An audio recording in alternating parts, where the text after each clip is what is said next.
Hello and welcome back to a brand new episode of the Pick a Side podcast. My name is Joel Moran and now I'm here with Andrew Velez and Joe Dehls. And this is now episode 360. In this episode, we are going to do a 2024 NFL mock draft, recap the franchise tag deadline, and more. Yes, sir. Fellas, draft season, the combine is over. We've been rolling with NBA episodes, but, we still got to do some football. For sure. And that's what we're here for. It's one of the few luxuries of doing 3 episodes a week where now when we change the season, now we go from opposed to having 2 football episodes and 1 basketball episode to now we do it where we get 2 basketball episodes, and right in the middle of it, we'd still do our football content. But it's draft season. You could argue it's the best time of the year outside of course, the playoffs for NFL and of course, NBA playoffs. But for football specifically, this is where you just get to imagine all the best scenarios possible for your team. You can also be a fan like me and be going through some of your worst times because you don't know what your future holds. But that's the beauty of the draft season for sure. Draft day is top 5 day of the year for me. It's pretty great. Easily top 5 day of the year. And this is going to be a fun draft. A lot of receivers, a lot of quarterbacks, a lot of offensive players in general. And there's a lot of defensive players, too, that I think are getting overlooked because we're talking so much about receivers and quarterbacks and offensive linemen. I've seen multiple mock drafts where, like, the first 12, 13 picks, all offensive players. I'm pretty sure there's never been a draft where the first 10 picks have ever been offensive players, but there's a real chance we see it this year. It's going to be funny when we hit double-digit offensive linemen taken in the first round. I genuinely believe that that's a possibility. There's so many great offensive players nowadays. I seen in Dane Brugler's mock draft from The Athletic, shout out to Dane Brugler, that he didn't have an offensive player going or a defensive player going until the 13th pick. That was Quinyon Mitchell. I read his mock draft yesterday. Yeah, he does amazing work, and there's just a lot of offensive talent, and there's a lot of teams that they need receiver or quarterback or an offensive lineman. I gotta say, man, I love being a Jets fan, and I'm gonna soak in this time. Good for you, man. Because this is one of the few times that I'm not going into the draft worried about a quarterback. I know my guy's right there, Mr. Aaron Rodgers. He's back. He's back next year. Long time. Jeez, why did I just realize we're surrounded by Jets uniforms? Okay, we got the Rodgers here. You can't really see it. I'll do right. There you go. You see that half. We're cornered by them. And then the Sauce Gardner one. Did I get you both of them? Don't forget. Or did you get the Rodgers one from me? Don't forget about these men. Good old to Zach my Wilson. right. To my right, Jets football signed by Darrell Reeves. That's a certificate of authenticity and a Mark Sanchez action figure. Why the fuck did I not realize that was probably this the sooner? last time we knew we had a quarterback. Damn. Yeah, really. What about Geno? Hurts my heart. Well, Geno wasn't good for us. He wasn't at all. He got punched, and then Fitzpatrick became the starter. And they had the What about best Fitzpatrick? Jets quarterback season ever. It was I guess 2015, because we did have him on the team. The Could argue, following year. you said it was the best Jets season ever, correct? Statistically, Yeah. it It was our best offensive year ever, for sure. And he Brandon broke your Marshall, heart. like 1,500 yards, So something fun to crazy. watch. Eric Decker, Bronco legend.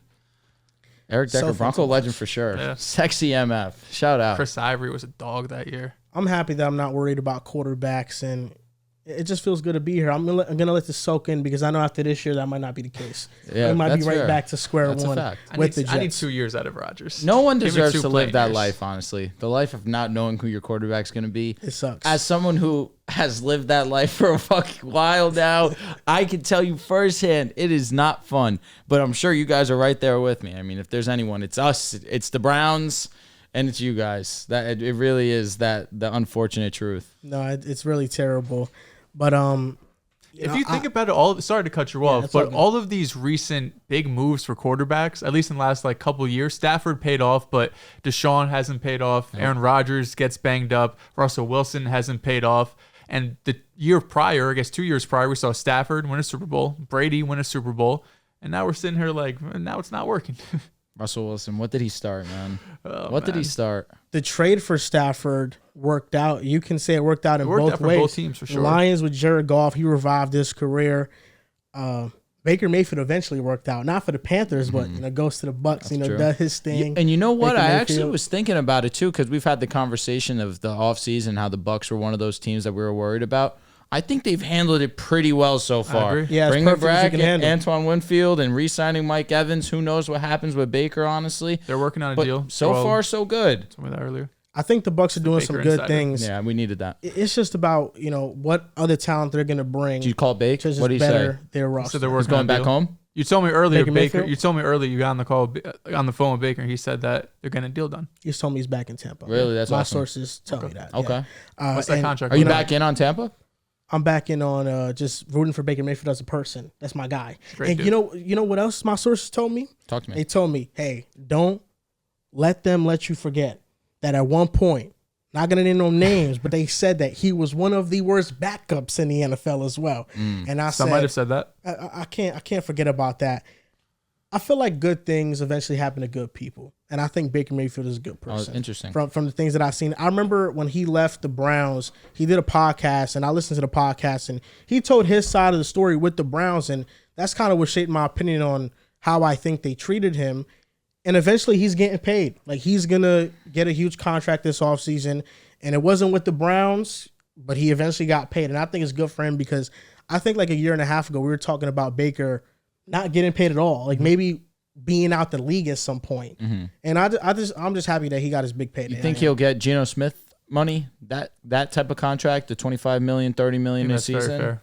I think annually it's gonna be 40 mil. Really? I do. Oh, so he'll take the mantle from my Is guy. that because is that because of the Daniel Jones contract, where Baker's going to say Daniel's getting 40, I want 40? I really do think it's that way. I think the Daniel Jones contract has set a standard for how contracts are going to go moving forward.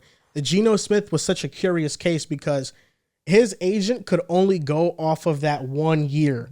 But True. Baker's agent could say, well, he was good Rookie. in Cleveland, went healthy, 2 playoff wins. Geno Smith has 0. So there's more leverage in those negotiations where I think he'll make more money. That's a fair statement. Yeah, and I think with Tampa Bay, it's good that they're, rebuilding back their roster. I don't know how I view them in terms of a contender, but I mean, it's always good to just know that you have a team that's going to be competitive at the very least. I'm with you. So I think I'm in agreement with that. It's funny how the podcast works sometimes because last podcast we had on Monday, we got into this very minuscule Sengun debate. Sengun versus Wemby. Who are we taking? I would take Wemby just to clarify that. But what it really was Sengun versus Chet. That was the big one. That was the big one. I think Sengun is a better player than Wemby right now. I think he's a better player than Chet right now. Of course, Wemby, I mean, with the rate that he's improving, that statement can be wrong like this by the end of the year or even as early as next year. But I do think Sengun is one of the more skillful young bigs in the league. It doesn't get talked about.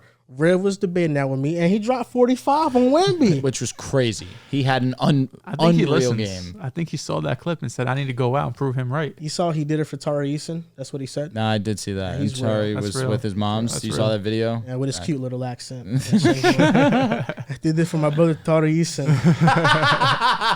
Nah, I like Sengun, man. I have a couple of draft players here, young players that I want to do a would you rather on when it came to Sengun. I'm glad that it's interesting that we're doing this today without the guy who really was vocal about it. I feel like I just can't handle the disrespect. I can't. What was he saying about Sengun that was I disrespectful? don't know if he was being disrespectful. Because I don't think personally. saying Wemby is better than Sengun is a hot take. Seeing Hall 1, that's huge. I'm telling you, he was arguing that Chet was better. On the defensive side, it's not a question. Yeah. On the Both offensive are way better side, defensively. he said that he probably would lean Sengun in that regard, but the efficiency from Chet, and also Sengun's not that good of a defender. Correct. Like there's times where he gets Their taken off offense the is court so because of different, it. though. Like For sure. Sengun, you're running shit through Sengun. Correct. Chet is playing off SGA. Yes. He's not initiating offense like Sengun is. But like as a shooter, athletically, you can lean Chet there and defensively. I don't think it's that crazy of a statement. If I was up here, I wouldn't have looked at him sideways for saying that. Did I misinterpret what he said, or did he say that Chet cleared Sengun? I don't know if he said that. Cleared is probably a little strong. It's probably a little strong, but the defensive difference is pretty massive. I don't know if he says. I don't know. I can't remember right now. Usually, I have pretty sound memory when it comes to that, but I can't remember right now. Okay. I think that's what I heard. Okay. If I didn't hear that, I'll apologize, but I think that's where disrespect comes from. And then dating back to when we were talking about them coming out the draft. And he was pretty vocal. He was pretty vocal about Fair the enough. disrespect. Fair enough. It's just everything. I just get a reaction. I just get lit up. I get fired up. Is this like a Josh Giddey 2.0 for him? Why'd you have to say that name? Yeah, that's tough. Josh Giddey? Why? Because I 'Cause thought he didn't Josh like- Giddey. like No. Josh What Giddey. he listen. He doesn't like- mean this inside of you.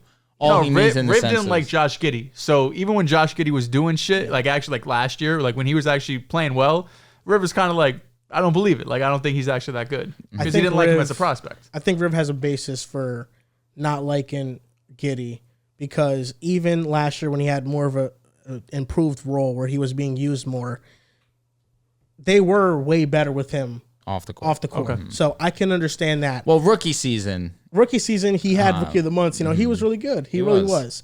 But no, listen, I don't blame him too much for that. I really don't. But the Sengun, I just think that Sengun has showed so much, and I really view him in highly. Fair like enough. I do. Like I view Sengun as a legit star, a rising star. Where Giddey is just like a fine player. He's a good player, but I don't think I ever saw him as a star. Well, no, I'm not trying to compare them as players. Oh, yeah, of I was course. just saying kind of his. TBT to the Gideon. You have a days, feeling man. about a player pre-draft, and then they come into the league. You still have those feelings pre-draft, even if they might prove you otherwise. Yeah, it's funny.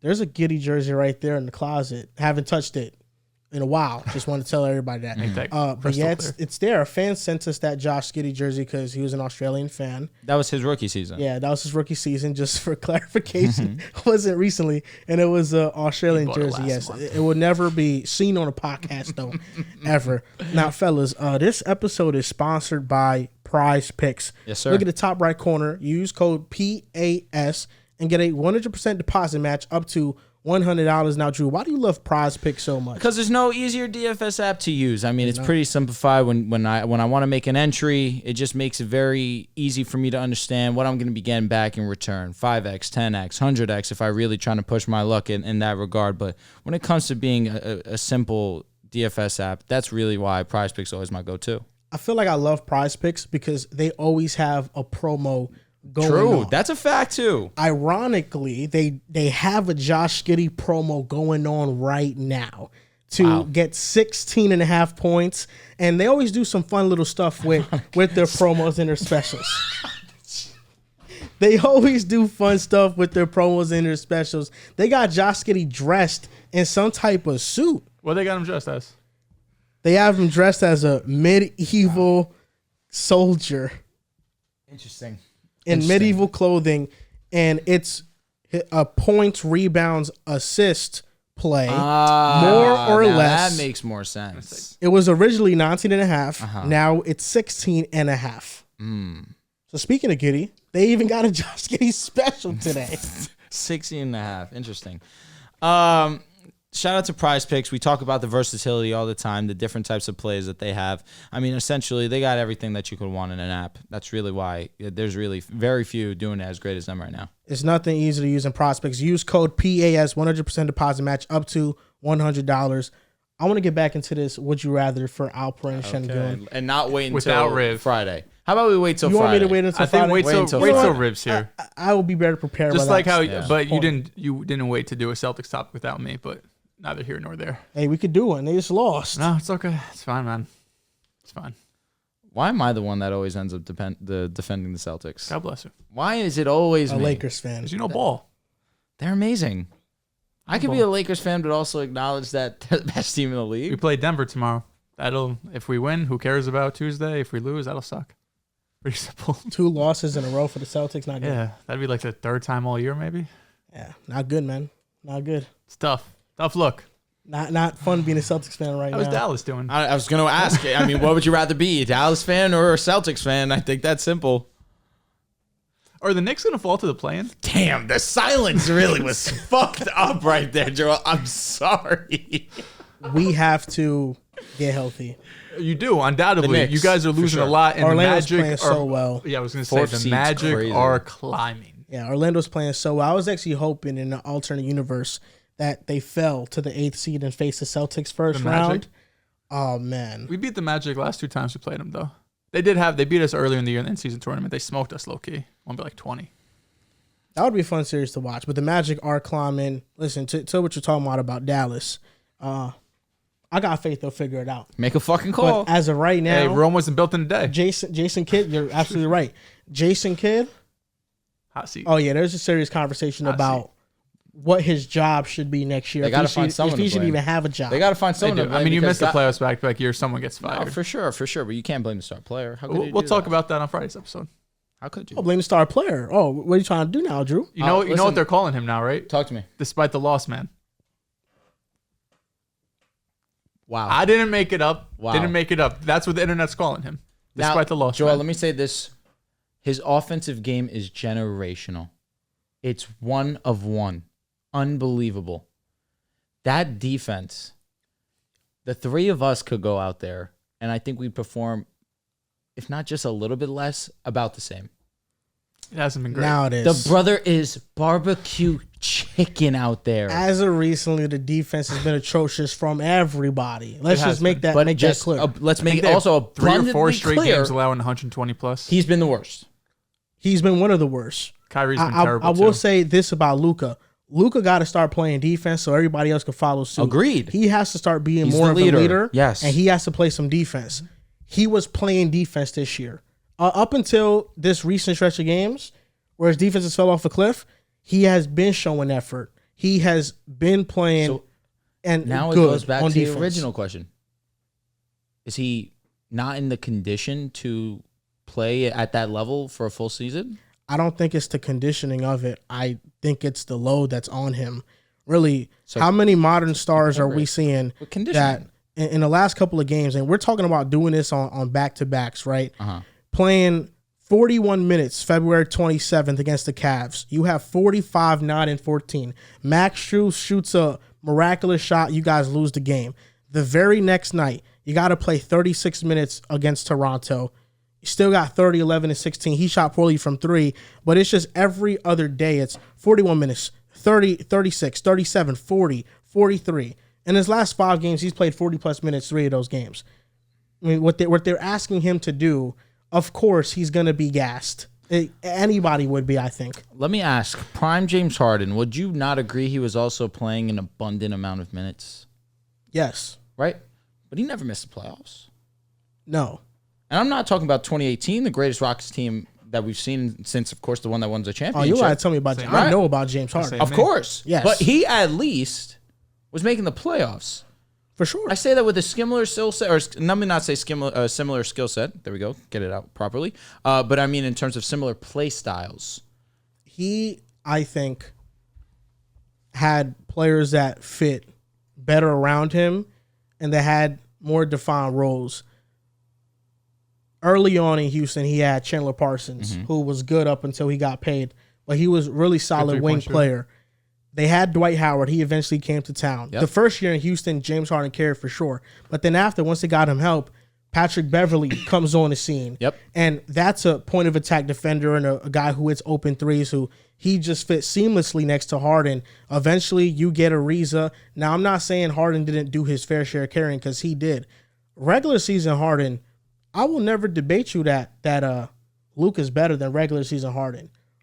James Harden in a regular season is arguably a top 10 scorer in the history of the NBA. I'm with you. It's the playoffs that drops him off dramatically. That's why I'm not talking about the playoffs. All I'm saying is he got there. I know. That's all I'm saying. Oh, yeah, I know. Right, and we have this conversation about Luka already being better than prime James Harden. You got to make the playoffs. No excuse to miss the playoffs this year. Zero. You'd rarely see. I'm really not trying to throw hate. Of course, I support. I say Dallas this Mavericks. all the time. Honesty gets mistaken for hate. That's fair. It's because I think everyone, Luka's consensus top 3, top 5 player in the world. At worst. Most people I think would even have him top 3. We're talking exclusively For this sure. season. It is pretty rare that you see a player who is top 3 in the sport and they don't make the playoffs. Especially now that we're expanding to a play and we have 10 possible teams. Especially in basketball. Yeah. Usually when you're that great, again, LeBron James's, Nikola Jokic's, Steph Curry's, you're usually making the playoffs. For sure. So back-to-back years given, the team has dealt with injuries. Luka himself has been injured these last 2 seasons. But I do think it's concerning. Luka, of course, you could point at him and the lack of defense, but the marriage with Kyrie Irving is probably not the ideal partner for him.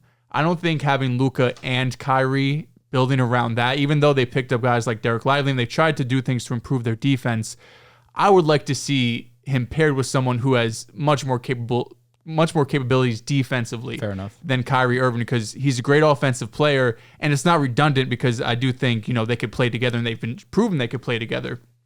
But having someone who can pick up the slack on the defensive end, because when you have Kyrie and Luka out there, the only player that was worse on that true shooting percentage over the last 4 games was Kyrie Irving. Yeah. So I think that's probably the Dallas's biggest issue right now, in my opinion. Just long term, when you look at like the big picture view of Dallas, is can Luka and Kyrie actually go on a championship-esque run together? And listen, that's another issue, is the fact that if Luka, even with what he's putting up, there have been some inefficient nights.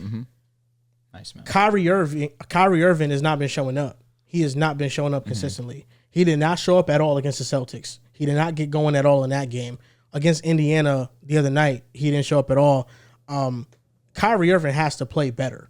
And when your first star doesn't have it, that's why you got teammates. So they could take the load. And Kyrie Irving just has not done that. Are you saying that off the regular season, Harden is better than Luka? What do you mean? Because No, all I'm saying is, in terms of similar play style, that's solely what I'm going off of. And that's a fact. That you look at Luka Doncic, it really is reminiscent of James Harden's game. oh, they play alike. For sure. Yeah. I said that with the idea that James Harden was getting to the postseason. Now, Luka Doncic has been unbelievable this season. The numbers, you're right. You could even say they were comparable to James Harden when he was prime in Winning Houston. MVP, yeah. But the whole point is the play style was able to work for James Harden to still make it to the playoffs. Where now we look at Luka Doncic, what's happening that the Mavericks team can't be a top 6 seed. Well, you said it the other day. I feel like you're contradicting your points, because for one team, for the Sacramento Kings, you're just saying the Western Conference is so competitive. That's why they're not up in the standings. But for the Dallas Mavericks, we're not also acknowledging the West is one of the toughest that it's been. To be fair, No, Dallas how am I has a top 3 player on their team. That's why But the West say is that. still tougher. The West, when Harden was carrying teams, was not tougher than it is right now. This West is very tough. Is that was that the true? Warriors. That is true. Didn't we just have this conversation with Riv on Monday talking about how the West for years has been amazing? It has been. The amount of depth been better that than there the is East. this year. I mean, we're talking about the Lakers. You guys are in a plan with 2 All-NBA players in Anthony Davis and LeBron James. That does not happen in the We also late have been going through 2010s West. a decent amount of injuries to our role player. Our coach is horrendous. There's a lot that goes into that, but at the same time, Dallas has been experiencing some injuries, but now this is the healthiest that they've been all season, and now we're seeing them not play. Is better now. No, the West is Back then, the excellent West, now. you had The teams that were Warriors, but top. the Blazers were the 3 Yeah. seed, Thunder 4, Jazz 5, Pels. Like that was. The Blazers were a good team back then. But Damon CJ, that's Yeah, not but better it than what we got wasn't- now. Am I thinking I mean, Blazers were 2019? back-to-back years, 2017 and then 2018, top 3 seed. That 2019 season that the Clippers were the 8th seed and played against Golden State, or was it the other way around? They were 7 or 8 because Golden State must have been 1 and then 2 was With KD on the Warriors that year? correct. Yeah. That's what I'm saying. Where the Kings were the 9th seed and people were really hyping up the Kings and they missed the playoffs. That year, that Clippers team was a team full of role players. and They made the playoffs. they won 2 games against the Golden State Yeah, Warriors. but they don't make the playoffs in this West. No, they I'm don't just even sniff saying it. against one of the best teams we've ever seen assembled. We saw the 8th seed give them a decent series. I understand, but it was because Golden State really wasn't trying that hard. Once they tried hard, they smoked them every other game. I mean, that team, their best players were Lou Will, Montrezl Harrell, and they made the Pat Bev playoffs. was on Pat there. Bev, SGA was a rookie. They're not making the playoffs in this West. They're not. They're I'm with they're the you. Rockets in this West. I was thinking Utah Jazz, but that's pretty similar, good too. you know. But I think the West now is tougher, where every team has 2 stars. Where back then in the West, they didn't have legit 2 top guy stars. To be fair, that 2-star combo of Luka and Kyrie is pretty damn It's a good. difference Yeah, between like, the Kings shout and to Mavericks. shout to Nerd Sesh. They just put out their best duos in the NBA. I think they had them 5 and 6 respectively. Yeah, it's one of the top duos. Listen, I just feel like the roster leaves a lot to be desired. Like, you have a wing defender in PJ Washington who now comes to the team, but he's not a consistent 3-point shooter. So He just hasn't been shooting well at all. in an offense that is so reliant on threes, you need guys to hit that shot consistently, and he's inconsistent with it. Derrick Jones Jr. is arguably Tim their Hardaway's best been defender, struggling. but he can't shoot. Tim Hardaway has gone into the worst slump of his career. Like, there's so many things at play here as to why Dallas is bad. And I think the Luka defense issue is a huge issue. And I think he got to fix that, and he got to show more effort, because I do think for the most part the Mavericks' problems could be solved by effort, and they could now start winning some games because the effort just hasn't been there. But no, I mean, there's just a storm of problems that happen all at once with the Mavericks right now. It's a shame. Here we go, mock draft. Hopefully they figure it out.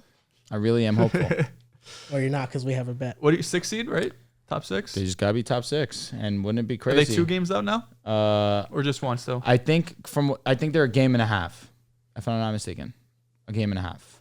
So NFL podcast, just for a reminder to everybody, got into a basketball discussion. But it's nice to start off with basketball because that's all that's been going on right now. But I don't know if they... Oh, no, excuse me. It's 2 games. Oh, it is 2. It's 2 games. Okay. Because I know for a fact, if and when the Lakers win tonight, there will be a leapfrog action occurring in the standings. Yeah. Lakers move up to 8. Call me when that happens. I'll pass on that. Hit me up. Is it in Sacramento or LA? I think tonight is in LA. We're on a homestand. Shoot me a tweet when that happens. I won't do that, man. It's bigger than basketball, you know? I want you to celebrate. I won't want do you to celebrate. No. You going to be on stream tonight so you can celebrate? I'll probably be on stream. Okay. I want to see the look on your face. There will be no celebration because I knew this would happen. It's nothing surprising. 13 on the Clippers. No, I really respect that. Nothing really surprising to me at all. No, I really do But respect what really will be surprising to me is if Dallas falls to that 10-11 spot. Would you be surprised if the Clippers lose to Houston? They're down 16 right now. Would I be? Say it one more time? Clippers are down 16 to Houston. Is Houston home? Yes. I'm not surprised.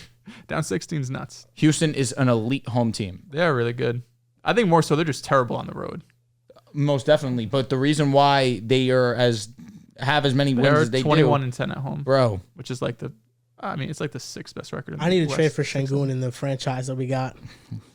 Do you think Kuminga can get it done? Oh my God. He's the guy I'm shopping around at everybody. You treat him like a slut. My God. Yeah. All right. NFL mock draft 1.0.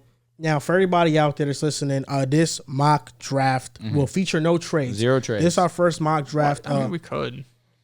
All right, we're trading the second pick. All I'm saying is we could. No, we already did that one. I hate the fact that we were trying to discuss this in the chat. And I said, Dehls don't answer. I had a busy day at work. Now bro, on the sorry. podcast, he's like, we should do trades. We're not doing trades Okay, this one. fine, We're going to fine. have 2 and 3. We can have fun with 2 and 3. Fine. Is that what NFL podcasts are going to become from this week forward? Mock Mock draft draft 2.0. yeah, I mean, we got 2 months till the 3.0. draft. Month and a half. We really do. Yo, time's flying, bro. Yeah. It's sooner Can't than wait. you think. Who's going to have picks 1, 2, 3? We're doing snake order, but who's going to have the picks 1 through? I thought you just said we were all coming to consensus.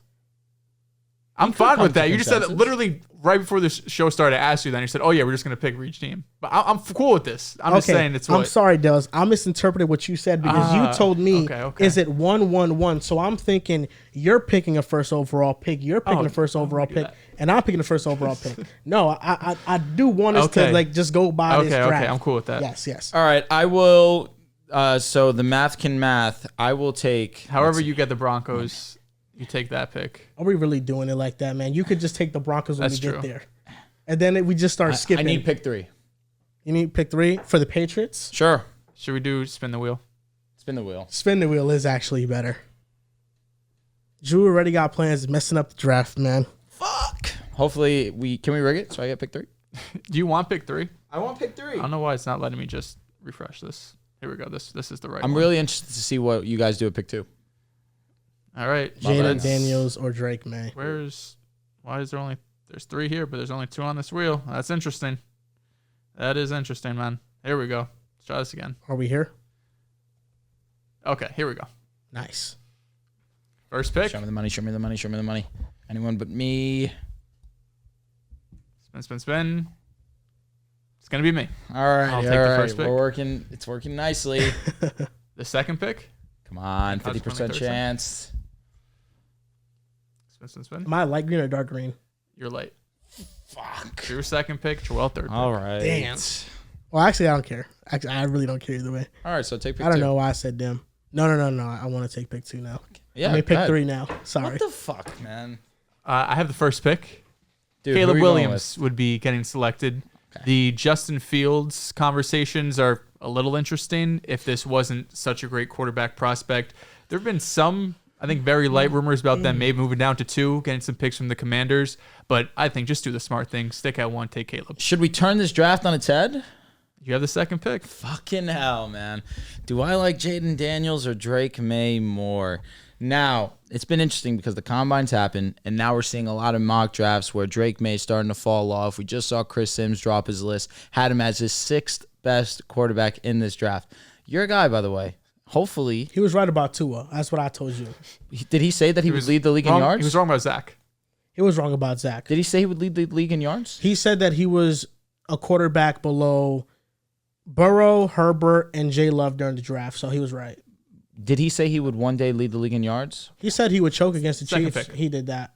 You actually know there was some Matthew Berry does like this 25. We're gonna talk about it later in this week in the NFL, but Matthew Berry does like this 25 things I learned at the combine, and he overheard. I don't know if it was a GM or front office executive go up to Chris Sims and say, "When you're done with the quarterback list, just let me know so you could tell me who to draft."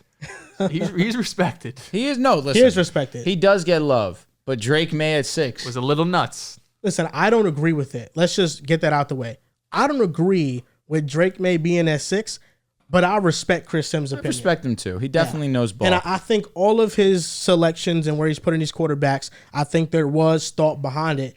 And listen, for as much as his quarterback rankings, people clown on them, I think it is nice to get a refreshment of opinions on these guys. Mm-hmm. Everybody right now you see has them ranked similar, and you can maybe just say, that's how it's supposed to be, or that's maybe falling into groupthink, because every time we go back to these drafts, the top guys that are usually the top guys sometimes don't end up being the top guys. That's true. Now, he wasn't the only one wrong on Zach Wilson. That's true. Everybody was wrong no about doubt. Zach. Listen, we watched that pro day and we were all fucking oohing and ahhing we after that fadeaway throw. Now, I'll say this. Jaden intrigues me here at 2 for the athleticism. I mean, really, that's really what pops out to you when you do watch the Jaden Daniels tape. But my worry does become the frame. How is that going to translate over to the NFL, especially with an offensive line as poor as Washington? I think for safety purposes, I'll take Drake.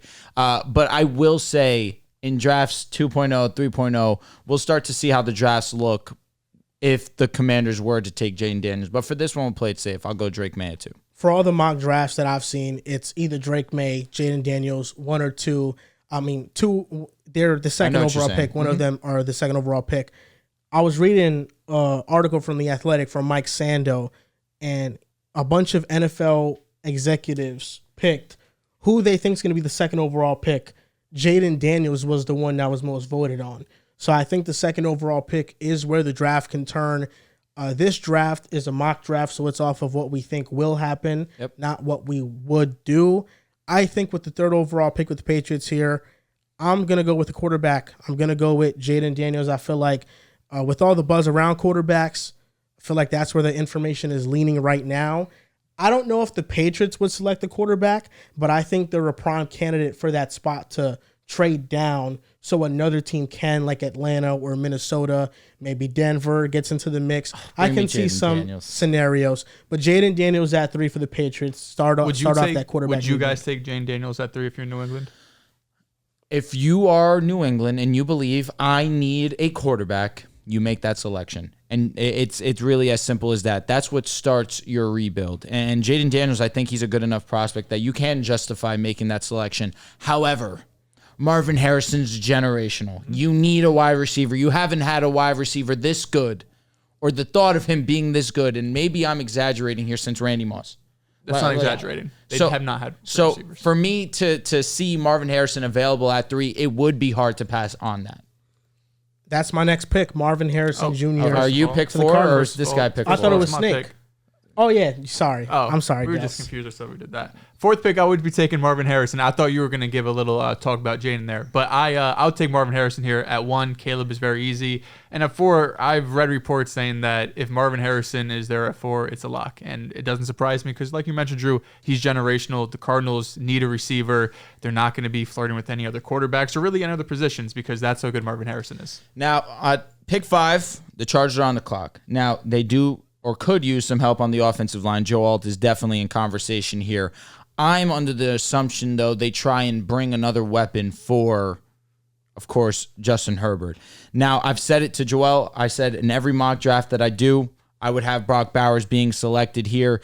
But that's also in my assumption that at pick 3, Marvin Harrison goes. And then at pick 4, we do see Malik Neighbors go. So at 5, it would make sense for Brock to go here. But with Malik on the board, I find it very hard to see the Chargers passing up on this opportunity. I know they drafted Quinn Johnston last season, and you can still have some hope that he could break out into something. You shouldn't write off a receiver or a player after year 1 at all. You should see what he has at least going into year 2. But Malik Neighbors seems to be a home run selection here. I mean, Marvin Harrison is consensus number 1, but Malik in any other draft would probably be that number 1 spot. I think, sorry, I didn't know if you had something. No, that's really it. But I will be selecting Malik Neighbors at pick 5. I think the Chargers, outside of the Patriots at 3, I think they have a very strong chance to trade down to.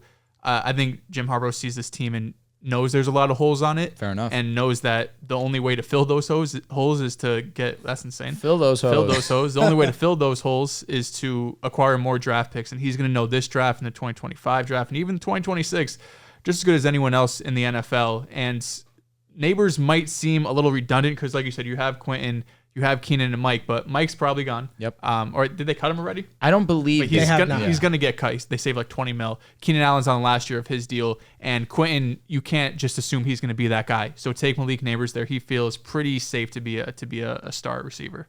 With the Chargers, it's tricky because I understand the receiving talent is all world in this draft, but it's given a history of Jim Harbaugh, Greg Roman being the OC. It does feel like they want to build this team through the trenches and want to run the ball effectively. Jim Harbaugh did that in San Fran. He did that in Michigan. So I think it'd be interesting where they go. And I think they're also a trade down candidate because of how many holes they have on the roster. Mm-hmm. The 6th overall pick. Giants. The New York Giants. Don't botch this. I've seen Giants fans really upset if a tackle goes at this spot. Hey, Cooper Gene. And I understand, they've drafted tackles at the top of the draft before. Outside of Andrew Thomas. Mwah. That's the only hit. Andrew Thomas. Okay, only hit. He's the top 3 in the league. Did you see that clip? There's a clip of Giants fans going around the year. We took Sauce, and they go crazy like, we're getting Evan Neal. Facts. You saw Sauce commented on it, too? Nah, he said, I wonder what these two are thinking now. Eric Flowers. Evan Neal. Forgot about him. Andrew Thomas was the only hit. In recent memory. All you have to do is be named Andrew Thomas. For me, this pick, I'm going to give them some receiving talent. Yeah, Brock Bowers, Rome Odunze.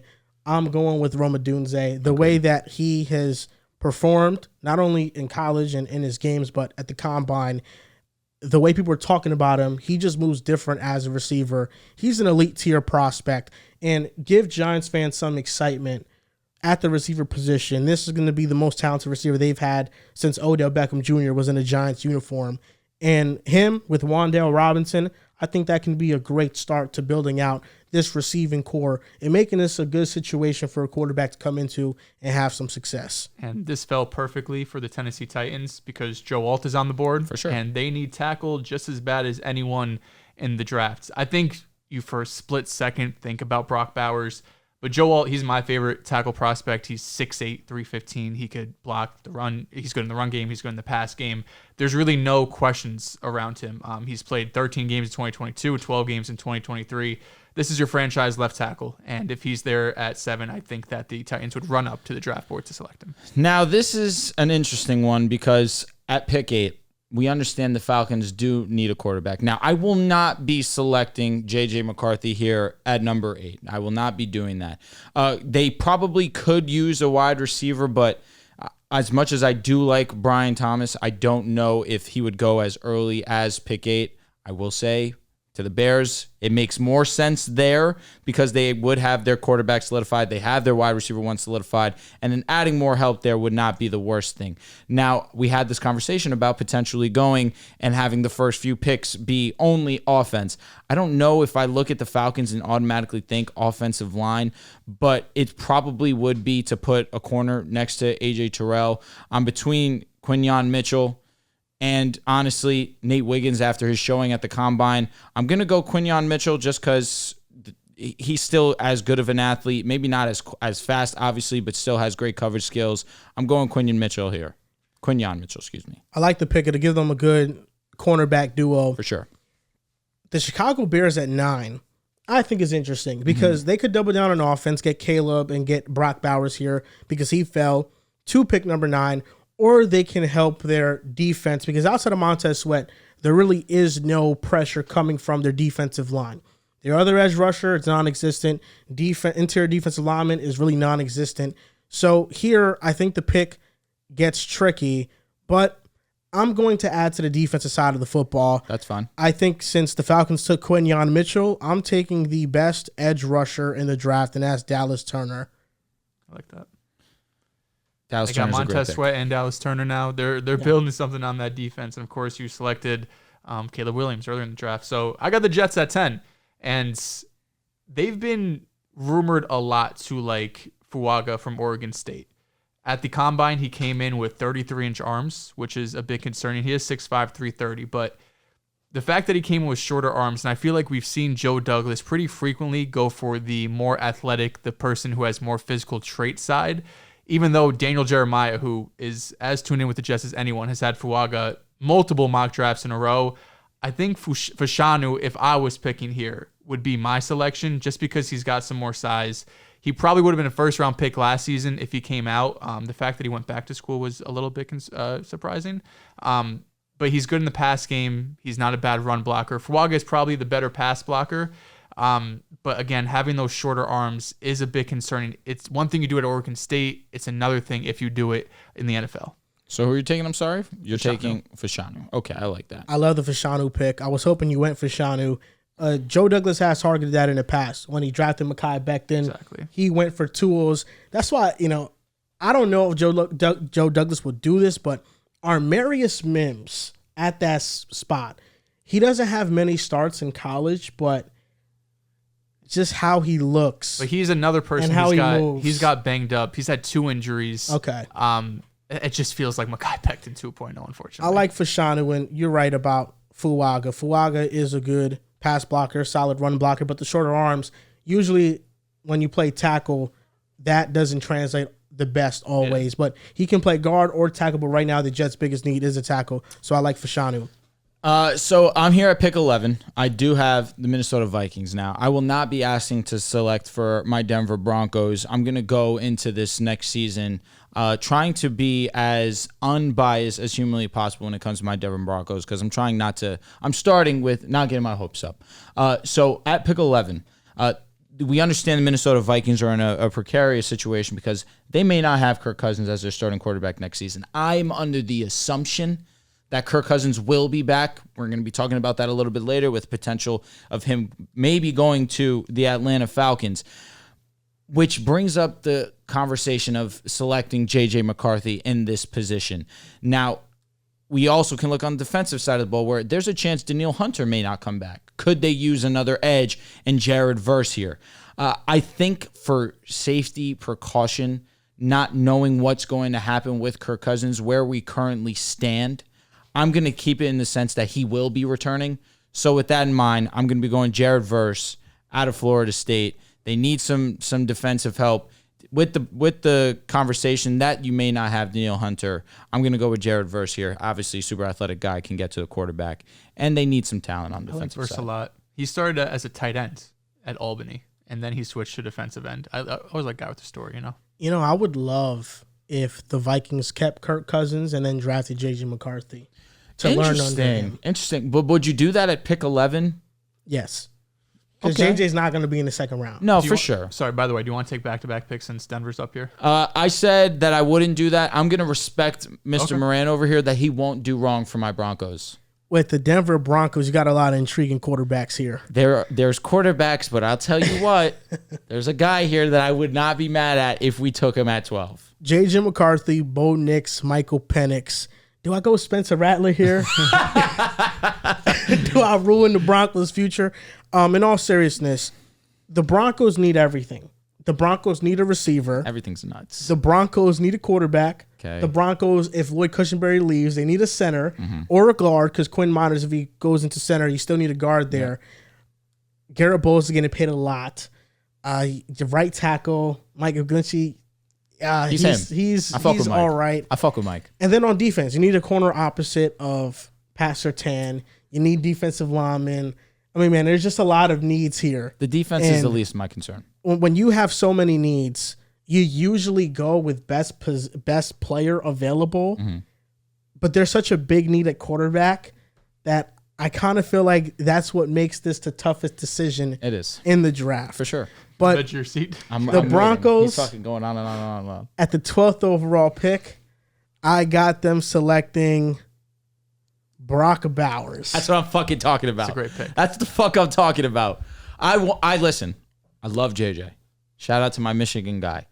If Brock Bowers is on the board at pick 12, I don't give a fuck who we have at quarterback. Bring me Brock Bowers. So I have the 13th pick. I'm the Raiders. Yes. If I'm the Raiders here, I would probably be trying to move back. There's some good players on the board: Cooper DeJean, Byron Murphy. But it feels like a lot of players in the same tier. And I'm looking at the Raiders' needs. Of course, quarterback is one of them. You probably think about J.J. McCarthy here. You could use some help on the offensive line, although at this point, Fuaga is interesting, but you do have Colton Miller, but Fuaga would be a right tackle, so that's fine. Mm-hmm. Interior-wise, do you take a guy like Jackson Powers-Johnson this early at 13? That feels like a bit of a reach. Fair. And then defensively, though, you got some corners. You got Cooper DeJean, and you got Nate Wiggins. So in this space where there's really not anyone that sticks out, I think you still go, in my opinion, who the best player available would be. And this is tough still between if I would go corner. My corner would be Cooper DeJean. My tackle would be Byron Murphy. I think I would shore up the secondary, though, and go Cooper DeJean here. Okay. From Iowa. Even though the Raiders feel like a big school team, I think they would probably take Nate Wiggins just because he's from Clemson. But I would take Cooper DeJean here. He had a quarterback rating of 40.6 when targeted this past season. He could do a bit of everything. 30 tackles. He had 10 run stops, 3 pass breakups. In high school, he won the Iowa State long jump and 100-meter dash. He's a super good athlete, and he can play everywhere. He could play safety. He could play slot corner. I think he could play on the outside, too. So it gives you a bit of a chess piece to put in this Raiders secondary. Cooper DeJean is a great pick. That's a really good pick. Nate Wiggins, I probably would have leaned him in this regard just for the injury concern. But and of course, Nate Wiggins, super, super fast, especially in this NFL, is going to be beneficial. But if you're the New Orleans Saints, you're sitting here and you got a smile on your face. I'm going to be going with Talise Fuaga for the idea that they selected Trevor Penning, and obviously he hasn't been getting that much burn. They need help on the offensive line. Talise Fuaga sitting there at pick 14. To me, that was a very easy decision. I like Fuaga with the Saints. Trevor Penning has been a huge bust. And Andres Pete is a free agent. Yep. They just need to rebuild. Might be retiring. Yeah. They need to rebuild that offensive line, so it makes sense in the first round. Cooper DeJean, very interesting because he's versatile. And a lot of mock drafts that I've seen, he's in the 20s. I've seen a common pick for him. Steelers, Packers, territory. For sure. So number 13, why DeJean over Terrion Arnold? Or Terrion Arnold? Yeah, Terrion Arnold or Nate Wiggins. Byron Murphy I don't think there's a big gap corner-wise in this draft. I think it's really what you prefer. Even Quinyon Mitchell, he was fantastic these last 2 years, 2022 and 2023. However much stock you put into PFF, he was their number one rated. I think maybe overall, it was at like 900. Maybe it was just out of cornerbacks. And he's a freak athlete too. I think DeJean is probably just a bit more polished there, where he went to Iowa, in reference to Quinyon Mitchell, went to Toledo. But when you're looking at guys like Terrion Arnold and Nate Wiggins, that's why I said it feels like the Raiders usually go with the big school prospect, even though Iowa's not a small school by any means. But I don't really think there's a bit of a difference here. If you had Nate Wiggins, if you had Arnold's, I don't think that's crazy. I see them all pretty similar. The Colts, 15th overall pick. This is interesting right here. They're hitting a lick too. Yeah. A lot of good players. Yes. There's a lot of good players here for the Colts to select. They could go the corner route. They could bolster up their secondary. But for me, I look at the Colts and I say, okay, Michael Pittman Jr., he just got franchise tagged. Do they want to pay him a long-term contract? I love Michael Pittman Jr. I think they should. Josh Downs, second best receiver. Then you have Alec Pierce, who I still think is good. But Gardner Minshew is just not fitting his play style. Anthony Richardson probably can. But I feel like this is where the draft can shake up. Some things that aren't expected happen at this point. And I think if you're the Colts, if you're looking to maybe move on from Michael Pittman Jr. and not pay him big-time money, or even bolster up that receiving room, I'm going to go with Adonai Mitchell. Oh, you're not a Brian Thomas guy. I just think Adonai Mitchell has the most tools to be a top 15 receiver amongst what's left. I think Brian Thomas Jr. is excellent, but with Mitchell, it's his mindset that's holding him back from being one of the very best receivers in his class. Mm-hmm. I feel like with Shane Steichen, who can coach him well, coach him up, I think Mitchell is more talented than Brian Thomas Jr. Okay. And I feel like this is where the shakeup happens. I like AD Mitchell a lot, but again, there's not a lot of consensus outside of those top three guys. Yeah, outside of Marvin, Rome, and Malik Neighbors. I've seen AD Mitchell. This does feel earlier than what I've seen. I feel like I've seen a ton of Brian Thomas love lately and Troy Franklin love, especially what they did at the Combine. Troy Franklin went crazy. Yeah. But I'm here at pick 16 now. I got the Seattle Seahawks. So just to talk about some of the top players still available, still have Byron Murphy. Faraga was taken. I messed that up. We have Nate Wiggins corner, Terran Arnold corner. Looking at Seattle's team, they could go a few different ways. Defensive line, I think, still needs some help, especially at that interior. And Byron Murphy sitting here at pick 16 feels like the obvious pick. But I do look at the other side of the ball, and the offensive line needs some serious help. Charles Cross is probably the only one at left tackle where you feel somewhat okay with, who like actually played last season, that is, for more than like 2 or 3 weeks. Yeah. So the offensive line could use a ton of help. It's between the offensive line and defensive line for me, but I think Byron Murphy is just too much of a value here at 16 to pass up. Okay, fair enough. All right, so at pick 17, you have the Jacksonville Jaguars. Now, they're another one that desperately need offensive line help, but now there's conversations that you may not have Calvin Ridley returning back to this team. And with Brian Thomas falling, I am strongly considering. I actually feel I'm torn between two players. I'm torn between Jackson Powers Johnson, because they do need a center. I'm also torn between Troy Fautanu, another one. Fautanu, thank you. So it's definitely between those three players. You also can consider Nate Wiggins here because their secondary is not the best by any means. Their run defense was really what held them down last year. Nate Wiggins here would be a great value selection, but I'm going to go with what wins. I'm going to go with offense. I'm going to do Trevor Lawrence right. I'm going to try his best, try my best to protect his future. I will be going with Jackson Powers Johnson just to be solidifying that offensive line a little bit more. Interior offensive linemen, I don't think get enough love in the NFL, and more so specifically when talking about the draft. It's a big reason why Creed Humphrey was a second-round pick and he went to the Chiefs. Yep. But if you look at the best offensive lines currently in the NFL, they have been built inside out. You look at the Chiefs, Joe Thuney, Creed Humphrey, Trey Smith, inside out. It starts with the heart and soul of the offensive line. The Cleveland Browns, a similar story. Yes, teams with great offensive lines have added to their tackle position, but I do think that, having great interior offensive linemen might be a little bit more important because that is the heart and soul of your running game if you want to run up through the middle. The good thing about the Jaguars is I think they're a team that needs everything. For sure. They need offensive line, especially center. Luke Fortner was their starter last year. They need a receiver if Ridley is gone. So Brian Thomas here, it would have made sense. They need a corner because they just cut Darius Williams. I mean, there's so many needs on this team that you really can't go wrong. You really can't. With the Jaguars, there's just so much that they need to fill up. With the 18th pick, the Cincinnati Bengals, I would love to add more firepower to the offense. It's intriguing. I really would. But when you just talk about what the Bengals need, it's just one thing. It's offensive line. And for me, I am kind of stuck between who I want to take between Troy Fautanu and JC Latham. Armarius Mims even comes into question because the tools he possesses, he's going to be one of the best offensive linemen. He is special in terms of what he brings to the game from a physical standpoint.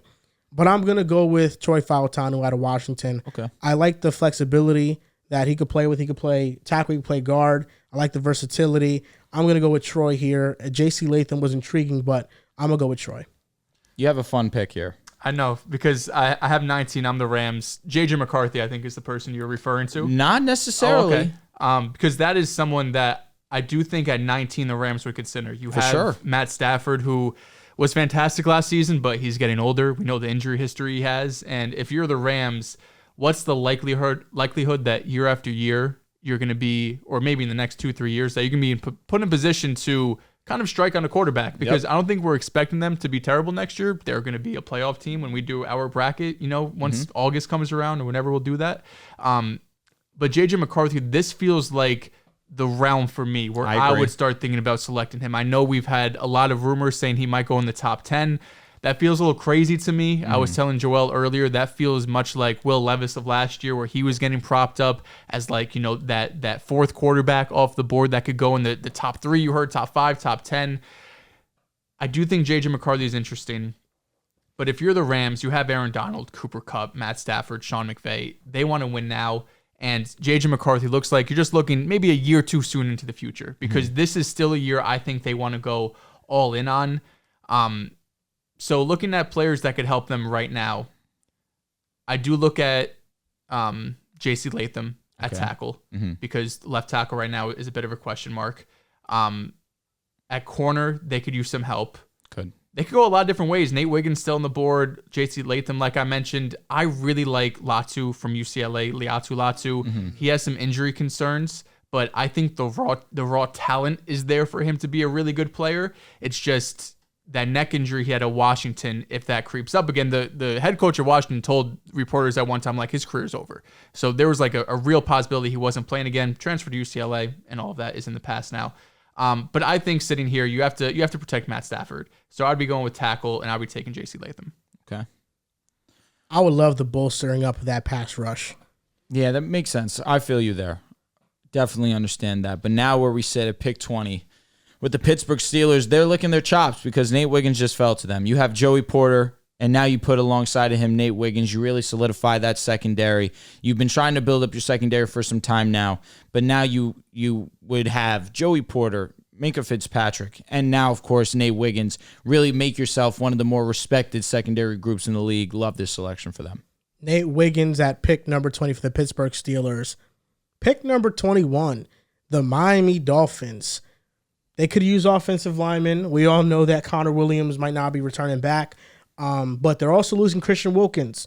And there's a gap in the interior to defensive line. Yep. This could be Jerzon Newton selection. Yep. Jerzon Newton is one of my favorite prospects in this draft, and I think the Dolphins fill in that pick. Christian Wilkins gap immediately with Newton. I was between Jerzon and Liatu Latu for this selection, but Jerzon definitely makes sense. You need to help solidify that interior. But with the idea that you did lose Jalen Phillips and Bradley Chubb to injury last season, maybe you have that thought of, hey, maybe we should get some depth at that position. But Jerzon makes a lot of sense here. Now, Mr. Dehls, you got the Philadelphia Eagles. Another fun pick. The Eagles get mocked more than expected for wide receiver here, which is not what I'm going to be doing, but I feel like I've seen multiple drafts of them taking receiver. The A.J. Brown stuff seems overblown. He's already come out and said that, like, I want to be an Eagle. Of course, the Eagles want him to be an Eagle because he's, one of the best receivers in the NFL. But the Eagles, for a team that has had so much success over these last 2 years, they have a ton of holes. Jason Kelce, of course, retired, but they did draft Cam Jurgens to fill that space a couple of seasons ago. So I don't think that's a replacement there if you're going like interior offensive line route. I'm really looking to bolster up this secondary or pass rush. But did you just take Nate Wiggins got selected at 20, so he's off the board. Terrion Arnold is still here. Who else do we have at corner? Kool-Aid McKinstry, the other Bama corner. That's probably a tier gap after that to guys like TJ Tampa and Kyrie Jackson, guys like that. So yeah, I'd probably be taking Terrion Arnold, but again, Latu is here yet again, and they could use some help. About Latu too. They could use some help as a pass rusher. I think I believe in Latu more as a player than Terrion Arnold right now. But the Eagles just had one of the worst secondaries that I've seen in a long time. So and it's Alabama. They got to go for a big school. Slay is older. Bradbury, he stinks at this point. I feel like Latu is probably the pick here. So which one did you go? Did you go? I'll go with Arnold here. Okay, I thought so. Okay. Because the Texans, Jonathan Grenard, might not be returning. Yep. So it's interesting. And now we look at this in hindsight and think, man, the Texans were playing 5D chess. Trade up for the number 3 overall pick last season. You draft C.J. Stroud, and at that pick 3, you obviously draft Will Anderson, who went on to win Defensive Player of the Year. their pick that they traded to Arizona is pick 27. The pick that they got from Cleveland, Deshaun Watson trade, is a better selection than that one. Got to give credit to that front office. A great trade there for Deshaun Watson. But here they go and they sit, and now they're kind of at a great position where you could add to this defense. You could probably look to bolster up this offensive line a little bit. Obviously, you're trying to protect the franchise. I'm interested if they do want to go out and target another wide receiver to really solidify this core and really make this one of the more prolific offenses in football. I'll be honest, I think I'm buying in on that, and I will be selecting Brian Thomas here at pick 23. CJ Stroud throwing to Nico Collins. Hopefully you get Tank Dell back, and he's at 100%. But now you add Brian Thomas to this, with Dalton Schultz also signing a 3-year extension. This offense becomes fun, explosive, and with the idea that you could even sign Saquon Barkley this offseason, we could legitimately be talking about the Houston Texans making that jump into the top 3 offenses. You know, the funny thing about the Texans is that they have a legit chance to snipe the Cowboys on draft night with a selection like that, because I think the Cowboys, they're looking for another receiver next to CeeDee Lamb. No doubt. Because outside of CeeDee Lamb, there's nobody that can get open consistently. With the Texans, receiver does feel like more of a luxury, because Nico, I think, is walking himself into the elite conversation. Tank Dell was great as a rookie, but there are question marks about his durability because of his size. Mm-hmm. So you don't know if you can really trust Tank Dell to stay healthy long term. So I think getting another receiver for assurance makes a lot of sense here. For the Dallas Cowboys, Tyron Smith is not going to be back. Yep. It's unlikely. The end of his career in Dallas. He'll be one of the highly coveted tackle free agents. Finally take your boy here. I'm going to go with Graham Barton here. Oh, I'm not going to go Armarius Mims. Wow, okay. Armarius Mims has the tools, but I feel like with the Cowboys, they can't play around with their selection. Agreed. They have to get a player that is ready to plug in and play right now to protect Dak Prescott. And Mims might be great, but he needs to develop, so I'm going to go with Graham Barton. I'm fine with that. Barton, yeah, I mean, he could go and play center day one probably if he wants to. I don't think he has to stay at tackle, but they do need a Tyron Smith replacement too. Packers and Tyler Biadasz. Yeah, Packers at 25 here. You're the Packers guy, of course. So looking at this team, it's funny because like I do look at receiver just because it's like the Packers are number one, but they have so many good receivers. Defensively, they could definitely use help in the secondary. Kool-Aid is on the board. Who else do we have here? Tyler Nubin, a safety, but I haven't seen him mocked. Me either. I haven't seen in him, the first round. I really haven't seen any safeties mocked in the first round. So you have Kool-Aid, TJ Tampa. We're talking about corners here. This would have been the perfect Cooper DeJean spot because he can play corner or safety. With the Packers is interesting because the player I see mocked here a lot is usually one that's a tackle. Mm-hmm. And to me, I think the right side is fine with Zach Tom. So I think what people don't believe in is Rasheed Walker long-term at left tackle. Mm-hmm. Even though he did play well, I don't know if there's much belief around him being the long-term answer. David Bakhtiari, who knows what's going to happen with him. So I can see, a tackle being a selection here. But you're right. They do need some bolstering up in the secondary, especially at safety. Yeah, and even Mims doesn't really feel like a Packers player either. Someone who hasn't even started 10 games. The physical tools are there, but he hasn't just proven it a ton. This is tough. I think I would go best player available here. Even though it might not be the biggest need, Preston Smith is going to be turning 32 years old. And with Latu still on the board, I would just go and get a pass rusher that I think could start day one for them. All right, fair enough. I love that. That's tough because most definitely at 26, I was looking at Latu if he was going to fall to me. Now I got to do some thinking. But at pick 26, it's interesting because, again, we had these conversations earlier in the show talking about Baker Mayfield. Is Baker Mayfield going to be back? Is this a selection where, hey, we may be looking at a J.J. McCarthy, a Bo Nix, a Penix here? I would have loved if Latu would have fallen here. They could use some offensive line help too. I probably lean the quarterback spot, to be honest with you. I feel like I see J.J. McCarthy as a first-round selection, understanding the vagueness of what's going to go on with the future of Tampa Bay for the idea that they did just give money to Mike. They did just put Antoine Winfield on the franchise tag. I feel like they have to look for a play for the future, and I'm going to go J.J. McCarthy here. finally gets selected. J.J. McCarthy. So he learns pick behind 26. Baker Mayfield. Probably it depends. I don't know what this long-term deal is going to be for Baker. I think 3 years. Okay. I wouldn't be shocked at that, to be honest with you, because he just had his best year by far. But I wonder if they're all in on committing to him long-term, if it's going to be a 2-year, 1-year deal, prove it type of situation. But I'm anticipating Baker goes back. Would be shocked if he didn't. With the Arizona Cardinals, we picked wide receiver for them. Marvin Harrison Jr. was a pick. DJ Humphries is injured right now, so he's not going to be the day one starter for them. So there's a clear need at tackle. They have needs on defense as well. This is another team that has a lot of needs. But I'm between two selections. It's Armarius Mims and it's Tyler Guyton. Mm-hmm. Both tackles. This where I'm going to go with Armarius Mims. Okay. I'm going to go with somebody who's toolsy, who could be special at the position. A collar seeing over him. He's not going to do too much of that. But going to select Armarius Mims here. Like that. 28, I have the Bills.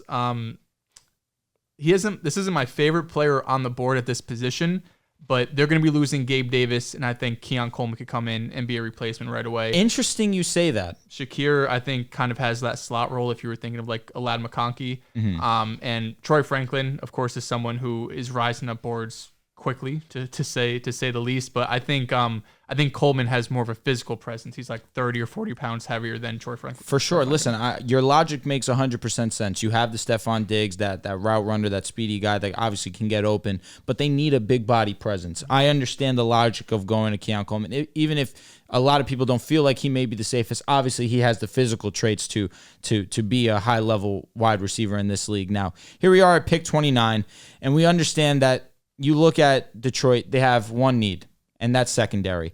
I'm looking at Kool-Aid McKinstry here, and that's going to be my selection. You need some help in that secondary, and you bring in Kool-Aid at pick 29. I feel like that's an excellent pick for them. Definitely considered solidifying that interior offensive line where you are going to be losing Glasnow, and you are going to be losing, I'm blanking off the top of my head, the center's name. From the Lions, correct. Frank Ragnow, thank you. Ragnow and Glasgow, yeah. Glasgow and Jonah Jackson, they're both guards. They're free agents. Got it. All right. Yeah. So I knew the interior of the offensive line was going to be one that they would probably want to address, but understanding that you do need to help solidify your secondary, I'm going to be taking Kool-Aid McKinstry. Man, I feel like the Lions are the perfect spot for a potential Chiefs trade. Okay. To trade L'Jarius Sneed and get that first-round pick. That's a great conversation right there for sure. And if you're the Lions, I think it makes sense. You know, you're getting one of the top corners for a late first-round pick. Pick 29, that's all day. Exactly. And then that solidifies your secondary. And for the Chiefs, you get a young corner. And then at pick number 32, you can maybe get a wide receiver. Mm-hmm. And now, you get two positions in the first round. I have pick 32 for the Kansas City Chiefs. What will I do? I'll trade you this pick. I have the Ravens pick. This guy wants me to trade. I didn't even trade the Denver Broncos. How about, listen, this is the next three picks. It's Ravens, it's Niners, it's Chiefs. We can go Ravens, Niners, Chiefs. Listen, buddy. I'm staying pick 32. Okay. Oh, man. With you the didn't Baltimore give me pick Ravens. 3, you bastard. Now it's coming back to eat you. You're right. Maybe I should have been nicer. Is this the Troy Franklin spot? With the Baltimore Ravens, I feel like, what else could they add? In the first-round receiver, they've done it multiple years now. Rashad Bateman and Hollywood Brown. I think that, there's some receivers here that could be good in the first round. I like Ladd McConkey, Troy Franklin. Let me ask you a question. It's a bit too rich for me. Fair enough, but with the idea that Patrick Queen may walk, does Peyton Watson even enter your matrix? Peyton Wilson. Wilson. He doesn't enter it because of his injury concern. I don't think it's going to be a first-round pick. Mm-hmm. And I think if they go with linebacker, they'll go with Edgerrin Cooper. Mm-hmm. I think he's a better prospect than Peyton Wilson. Peyton Wilson, I think, is great. It's just the medicals with him. For me, I look at the Ravens. Kevin Zeitler is not going to be back. They have to re-sign him. Mm-hmm. So for me, I think this pick is going to be an offensive lineman. Okay. And it's between Tyler Guyton and Jordan Morgan. I'm going to go with Tyler Guyton out of Oklahoma for the Ravens. Also, with the Ravens, Ronnie Stanley. Not good anymore. Has not been playing good. He's an average player now. Mm-hmm. So I think you need some assurance at tackle. Kind of played you. I'm going to go with Tyler Guyton. Because that was an easy selection. for the For 49ers. the Niners, yeah. I was thinking tackle. They could use help across the offensive line outside of left tackle. Trent's got that pretty locked up. The thing is, there's not a ton of offensive linemen I love at this spot. Zach Frazier is the highest ranked player remaining at center, but I think I'm going to go a different route here. They made a midseason trade for Chase Young. Who knows if he's going to resign? Didn't have the best tenure, I would say, with the 49ers.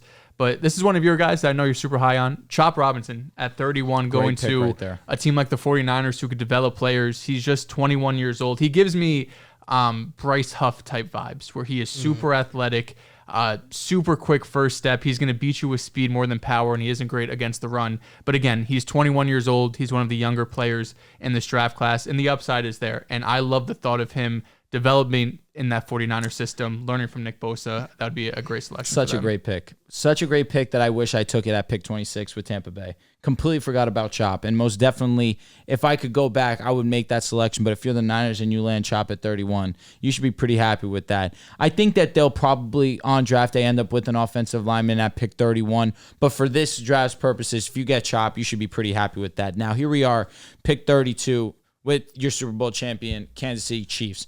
I'm between one thing and one thing only, and that's the wide receiver. Troy Franklin here is interesting. Ladd McConkey is interesting for sure. Knowing that you do have Patrick Mahomes, is Xavier Worthy entering my thought process? Absolutely. A burner, just ran the fastest 40 time in NFL history. I'm intrigued to go Xavier Worthy there, but at the same time, I feel like I just like Troy Franklin a little bit more here. I know that I just saw your tweet saying that you become your draft crush is Ladd McConkey, but I feel like Troy Franklin, obviously great athleticism, great speed, solid hands to the Kansas City Chiefs with Patrick Mahomes. That should be a fine pairing. And that's going to do it for our first round mock draft 1.0. To recap the draft, Caleb Williams, number 1, Bears. Commanders, Drake May, number 2. Patriots, number 3, Jaden Daniels. Marvin Harrison at 4 to the Cardinals. Malik Neighbors at 5 to the Chargers. Roma Dunze at 6 to the Giants. The Titans get a tackle in Joe Alt, pick number 7. Quinyon Mitchell, pick number 8 to the Falcons. Dallas Turner, pick number 9 to the Bears. Fashanu to the Jets at 10. Jared Verse to the Vikings at 11. Brock Bowers to the Broncos at 12. Cooper DeJean to the Raiders at 13. Fuaga to the Saints at 14. Adonai Mitchell to the Colts at 15. Byron Murphy to the Seahawks at 16. Jackson Powers Johnson to the Jaguars at 17. Troy Fautanu to the Bengals at 19. J.C. Latham to the Rams at 19. Nate Wiggins to the Steelers at 20. Jerzon Newton to the Dolphins at 21. Terrion Arnold to the Eagles at 22. Brian Thomas Jr. to the Texans at 23. Graham Barton to the Cowboys at 24. Leatu Latu to the Packers at 25. McCarthy to the Bucks at 26.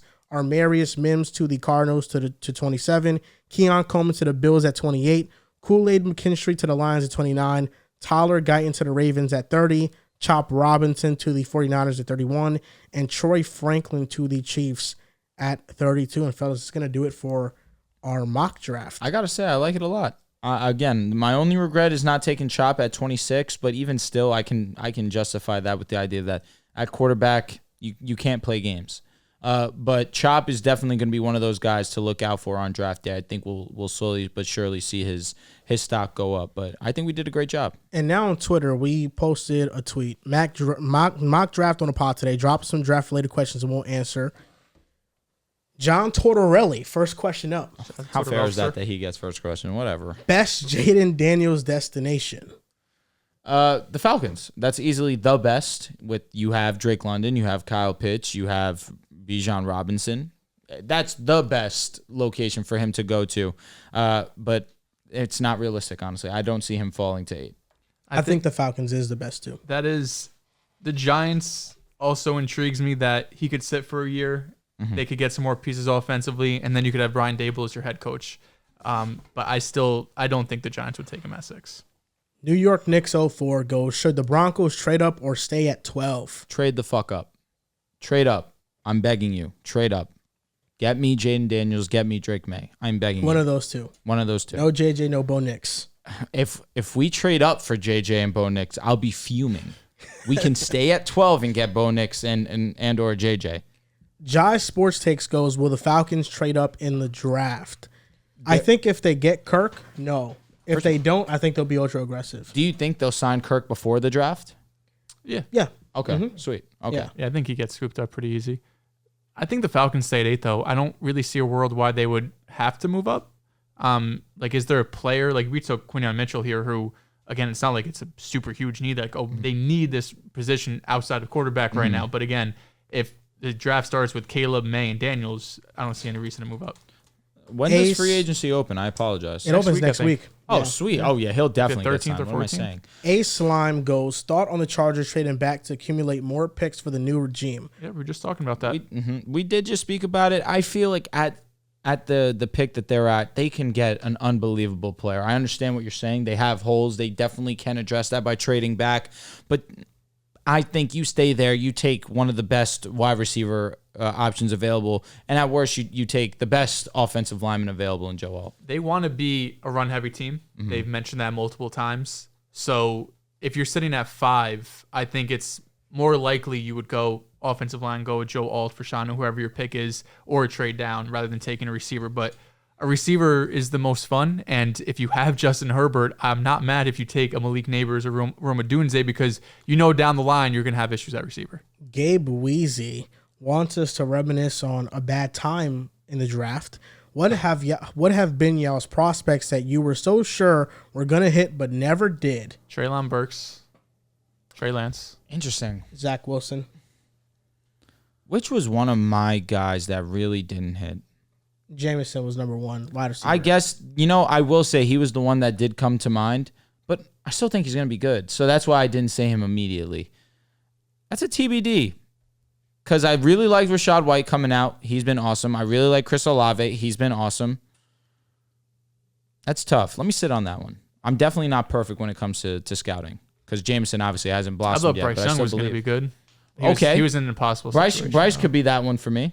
Early Bryce- returns. But I still not believe that great. Bryce is going to be there. I still think he's going to be good. I like Dave got an uphill Canales. Yeah, battle. Dave Canales is awesome. So I think Bryson will bounce back. Your boy Nick goes, is it a bad idea if the Bears keep Fields? I don't Yes. need to read past this. Bad idea. It's a bad idea if they keep Shout out your Fields. boy Nick. It's horrible. Shout out Nick. Shout out Absolutely. Trevor. They should not keep Fields. Uptown Squirrel, could the Dolphins trade up for Brock Bowers? I actually just saw, whose mock was I watching? I was watching someone's mock earlier today, and they made a move for the Dolphins to move up for Bowers. I guess the logic there is, twofold. One, Tyreek Hill has rumored about retiring after his contract is over. He has 2 years remaining. He's going to go be a porn star. That's good for him. If you keep Tyreek Hill, are you going to be willing to pay Tyreek Hill and Jalen Waddle? If you have Brock Bowers, you can move off Waddle and still feel comfortable having number 2. But if you could get offensive line or defense, I think I would go that way. Yeah, that one's tough. I wouldn't be upset at it. Obviously, that's been like their one position that desperately needs to be addressed. But there are some free agents. There's a lot of good free agent tight ends. John Smith just got released by the Falcons. If you were the Dolphins, that should be one of your top targets. But I wouldn't be upset at it because obviously Brock Bowers is a great prospect. This is something that you're probably not going to be too fond of. Oh, God. Matty Ice goes, should the Dolphins be aggressive and trade up for a quarterback? They clearly have a low ceiling at quarterback, and they're having guy to let serious? go of critical players. You know what? I don't Christian want to call a Wilkins is fan a dumbass. I feel like that's a rude thing to do. But, brother, you're a dumbass. Goddamn. Delete that You're immediately. going to be paying that man $250 million. Yeah, he's better than any quarterback you've ever had in your franchise's history. Did he win Super Bowl? Joe Namath did. He did. Oh, wow. Okay, we're really saying that. Interesting. Yeah. Okay. He's a Hall of Famer, actually. Good Is to Tua know. going to aspire to that? Maybe. Is he Long going way to to get go. there? Long way to go. I don't know. We'll see. Christian Wilkins, Jerome Baker, Xavier Howard all cut. They're making some room to, pay that guy big time money. Good. Yeah. Deserved. Yeah. Is it deserved? He's 0 playoff wins. How many he quarterbacks puts in in- NFL he history puts in led a lot the of league in work. yards? He puts How in many a lot of work. quarterbacks that led the league in yards The have answer's won a 58, playoff by game? the way. The answer's 58 quarterbacks in NFL history. All of those Good probably math. have won a playoff game. Outside of All Jameis of them. Winston. Well, Jameis no, Winston led the league it in doesn't have to be yards. 58. What if people do it multiple times? You're cooking. Jameis Winston did it. Yeah. He did. Yeah. He also had 30 INTs. Yeah. Tua wasn't even close to that. No, but And Tua was also top 5 in touchdowns. But he choked in the playoffs. Did he choke? Yeah. He just wasn't good. He Yeah. didn't even choke. Well, choking would mean that it's something unexpected, right? I always feel like choking is like you've been playing really well. Fourth quarter comes around, interception, pick six, fumble, something like that. So you can't It's choke just for a a game, dominating performance. I just think you played like shit. If you know what I mean. How many? Like Jordan Love versus the Lions. How many tough games did Tua have this year? Excuse where me, he Jordan Love underperformed? versus the Niners. I apologize. How many games did Tua have that were of great magnitude that he underperformed this year? Most of them. Are we going to also include the game versus Dallas? I know who's Super Bowl gonna say that. No, yeah, we can include that one It's the too. only one I'm holding on to. It's the only one I can hold on to. So if we do that, he's batting what, like 1 for 6? He's literally 1 for 6. He's 1 for 6. Oh, that's That was elite, though. I was geeked. That's a good ass game. John Cartledge 6 goes, how much has Kalen King plummeted day 2 or 3? I love him as a Penn State fan and would like if the Eagles got him. What's What the did you name say? again? Kalen King. Kalen King. I haven't studied Kalen King, to be honest with you. No. I've seen him be a top 50 prospect, but I haven't seen him be a first round pick. No, I haven't seen him at be first either. Justin Yamum 2K. Vikings make a move for quarterback, Justin Fields or Jaden McDaniels. You know, I was actually thinking about the Vikings taking, like I said in the mock draft, taking J.J. McCarthy. That's an honest, real destination for him to go. But it's all dependent on what happens with Kirk Cousins. I don't think the Bears would trade in division. If they did, I feel like the Vikings would have to give up like maybe 2 second-round picks. They'd have to pay a premium to make an in-division move like that. So Jaden Daniels be the move, and even in a vacuum, I would rather see what Jaden Daniels is rather than, the 3 years of Fields we have. KP Trey 8 asked the same exact question, but Matty Boy 408 asked, is there any players that had late first-round projections that now should or will be picked in the top 15 range due to their combine? Nate Wiggins could potentially be. Xavier Worthy made That's himself a another one. lot of money. Yeah. I think really, Adonai Mitchell. anyone who ran fast, anyone who was a high 40 speed, made themselves some money. It's just how the NFL draft works. Shout out to Al Davis. Yay Boylian goes, are you okay with drafting Penix in the first round, specifically at 13 to the Raiders? Oh, interesting. I don't think I see a world where the Raiders take a quarterback at 13. I just think there's a lot of other needs on that team. It is quarterback, the most important position. I get it. But I feel like if I can see Penix going to a team in the first round, it would either be the Seahawks or it would be the Rams. Those are the 2 teams that I'm looking at. But I don't think 13 would be the spot for him. Yeah, if Penix goes 13, that means J.J. McCarthy probably went top 12. 8th. He already went already. He's off the board. So I think 13 would be pretty early for Penix. But we see a lot of wild shit happen. Listen, I wouldn't be mad at Penix on my team. I'm just going to leave it At at 13 that. though? No, I'm Or just 12? saying it's 12. Whatever you guys I wouldn't be mad. No, it's my lefty brother. 12 would be kind of nuts. I also think that he's pretty good. It's the injury concern that really bothers people. And He's I a bit get older. that. I think the line for quarterbacks drafted in the first round right now is 6. God the line. damn. I think it might be 5.5. I may be And wrong we only on took that, 4. but if it is, I'm going to check it after the show, and I'm going to play something in because I like that Say play the a over lot. might be like plus 1,000. The under might be like minus 400 or something. Yeah, no, for real, really it might be. These are 2 questions that could be intertwined in one. Moo and Crucify Guy asked favorite non-first rounder and who is everybody's sleeper prospect. So I feel like those 2 questions are one and the same. Okay. Lad McConkey, that's my wide receiver, my guy. I love Lad McConkey. I think when it comes to him, the comparison often is another white receiver, but I really don't think that's his comp. Like, I've seen him compared to the likes of Antonio Brown, which is a credit to his route running ability. When you look at Lad McConkey play, he does have a ton of bursts and athleticism to his game. AB And- comparison's tough. But the Antonio Brown comparison is just like a comp. But I get it. Zay Flowers It's like me calling last Brian draft. Thomas AJ Brown. I mean, sure, but Zay Flowers' last draft good. process, he was compared to Antonio Brown. I thought Zay Flowers showed a lot of flashes of that type of play style. Zay Flowers is one of the better route runners in the league right now. I think Lad McConkey plays a lot like Zay Flowers. If that's a comp that's not too rich to the level of AB, I think McConkey's going to be a great receiver, and I think he's more than a slot guy. I think he could play outside. He could play inside. He's just the ultimate weapon, and that's why if the Chiefs could get him, I understand the excitement with Xavier Worthy and how fast he ran. I just feel like McConkey can be a man beater and a press coverage beater the way that Xavier Worthy can't. I'm with you. My guy would probably be Johnny Wilson out of Florida State. I look at that size and that speed, and you put that in a combination with not being a day one guy, being that either probably day two, most likely a day three kind of guy. I think you get that value for any team. I think you take the chance on that any day of the week, especially at the wide receiver position. I love Johnny Wilson. I think you just look at how physically imposing he can be. That's really what excites me the most. I like Braylon Allen, running back out of Wisconsin. He's one of the younger players in the draft. He's going to be 20 years old. He started off his career with 1,200 yards and 12 touchdowns, 1,200 yards and 11 touchdowns. Last game, he had just under 1,000, but averaging well over 5 yards a carry each season of his career. And there's really no consensus top running back. Like, I've seen Braylon Allen some. I've seen Trey Benson from Florida State some.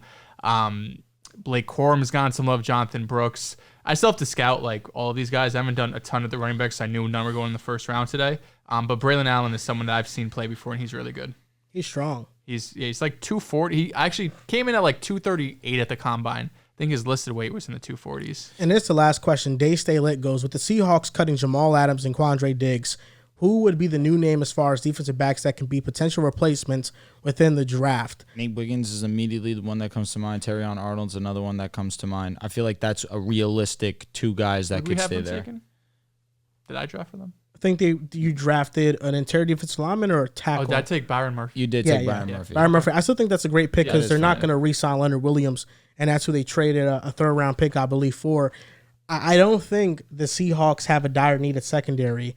You have Woolen, you have Devon Witherspoon, and I think Julian Love is better than Diggs and Jamal Adams. Julian Love has quietly played really well in Seattle. Yep. So he's a really good player. And Jamal Adams at this point in coverage, he's a liability. Mm-hmm. And Quandre Diggs has lost a step. So I don't really think them being cut really makes their secondary much worse. Yeah, I mean, at this point in his career, Jamal Adams is kind of like a glorified linebacker. He's not doing much in terms of like roaming the middle of the field, single high safety, any of that. So they're big names that got cut.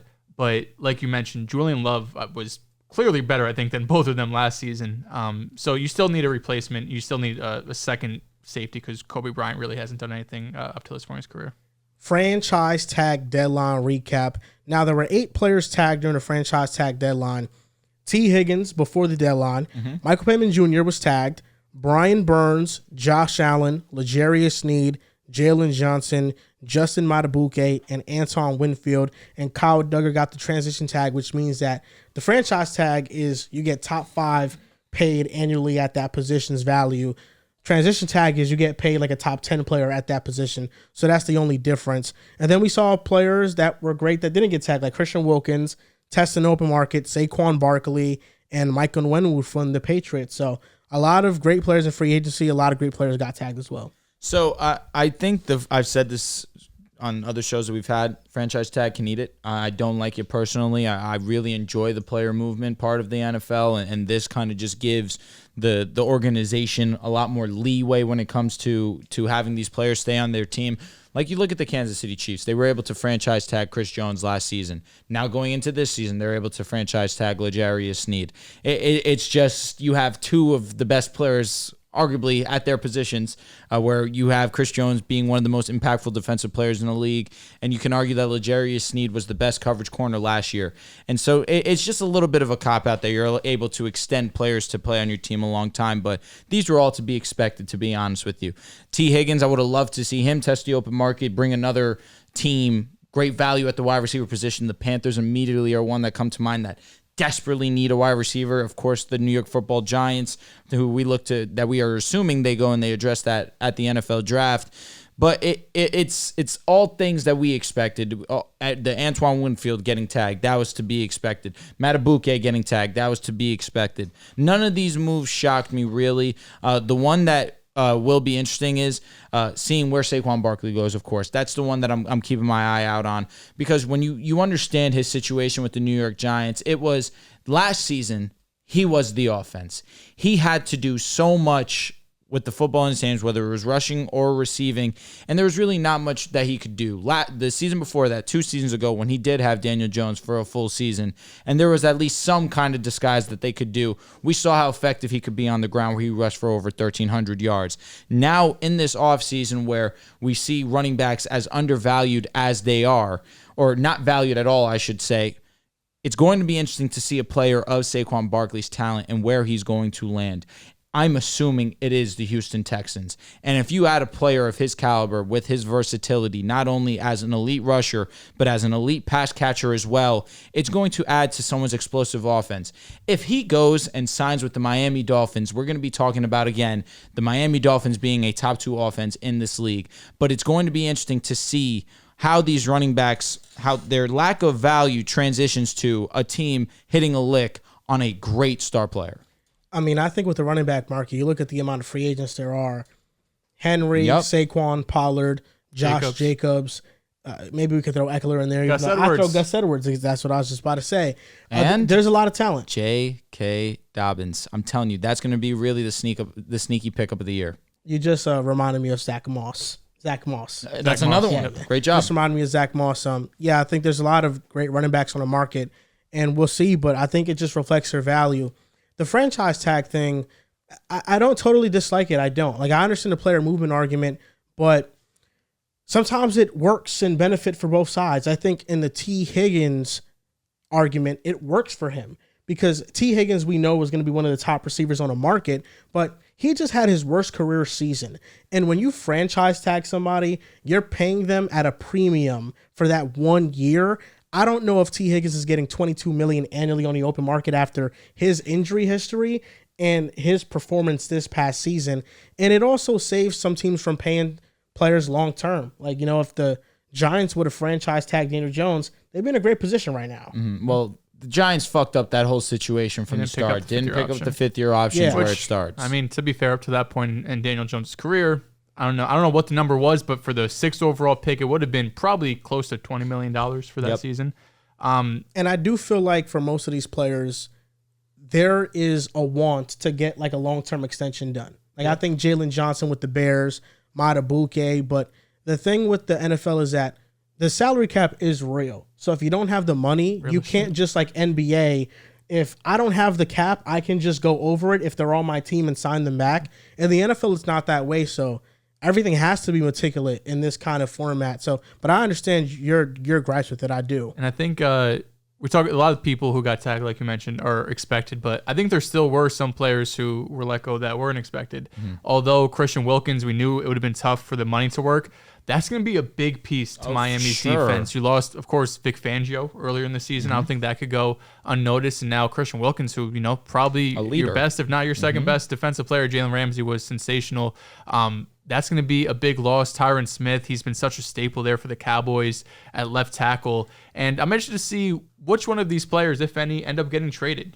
There have been, of course, L'Jarius Sneed. We already know that he's on the trade block, quote unquote. T. Higgins has been rumored to possibly be moved because we know they're not going to have the money to sign him long term when you already have Burrow and Chase under contract. But I know out of all of these players, Giants fans are probably the most upset because they didn't put the tag on McKinney or Saquon Barkley.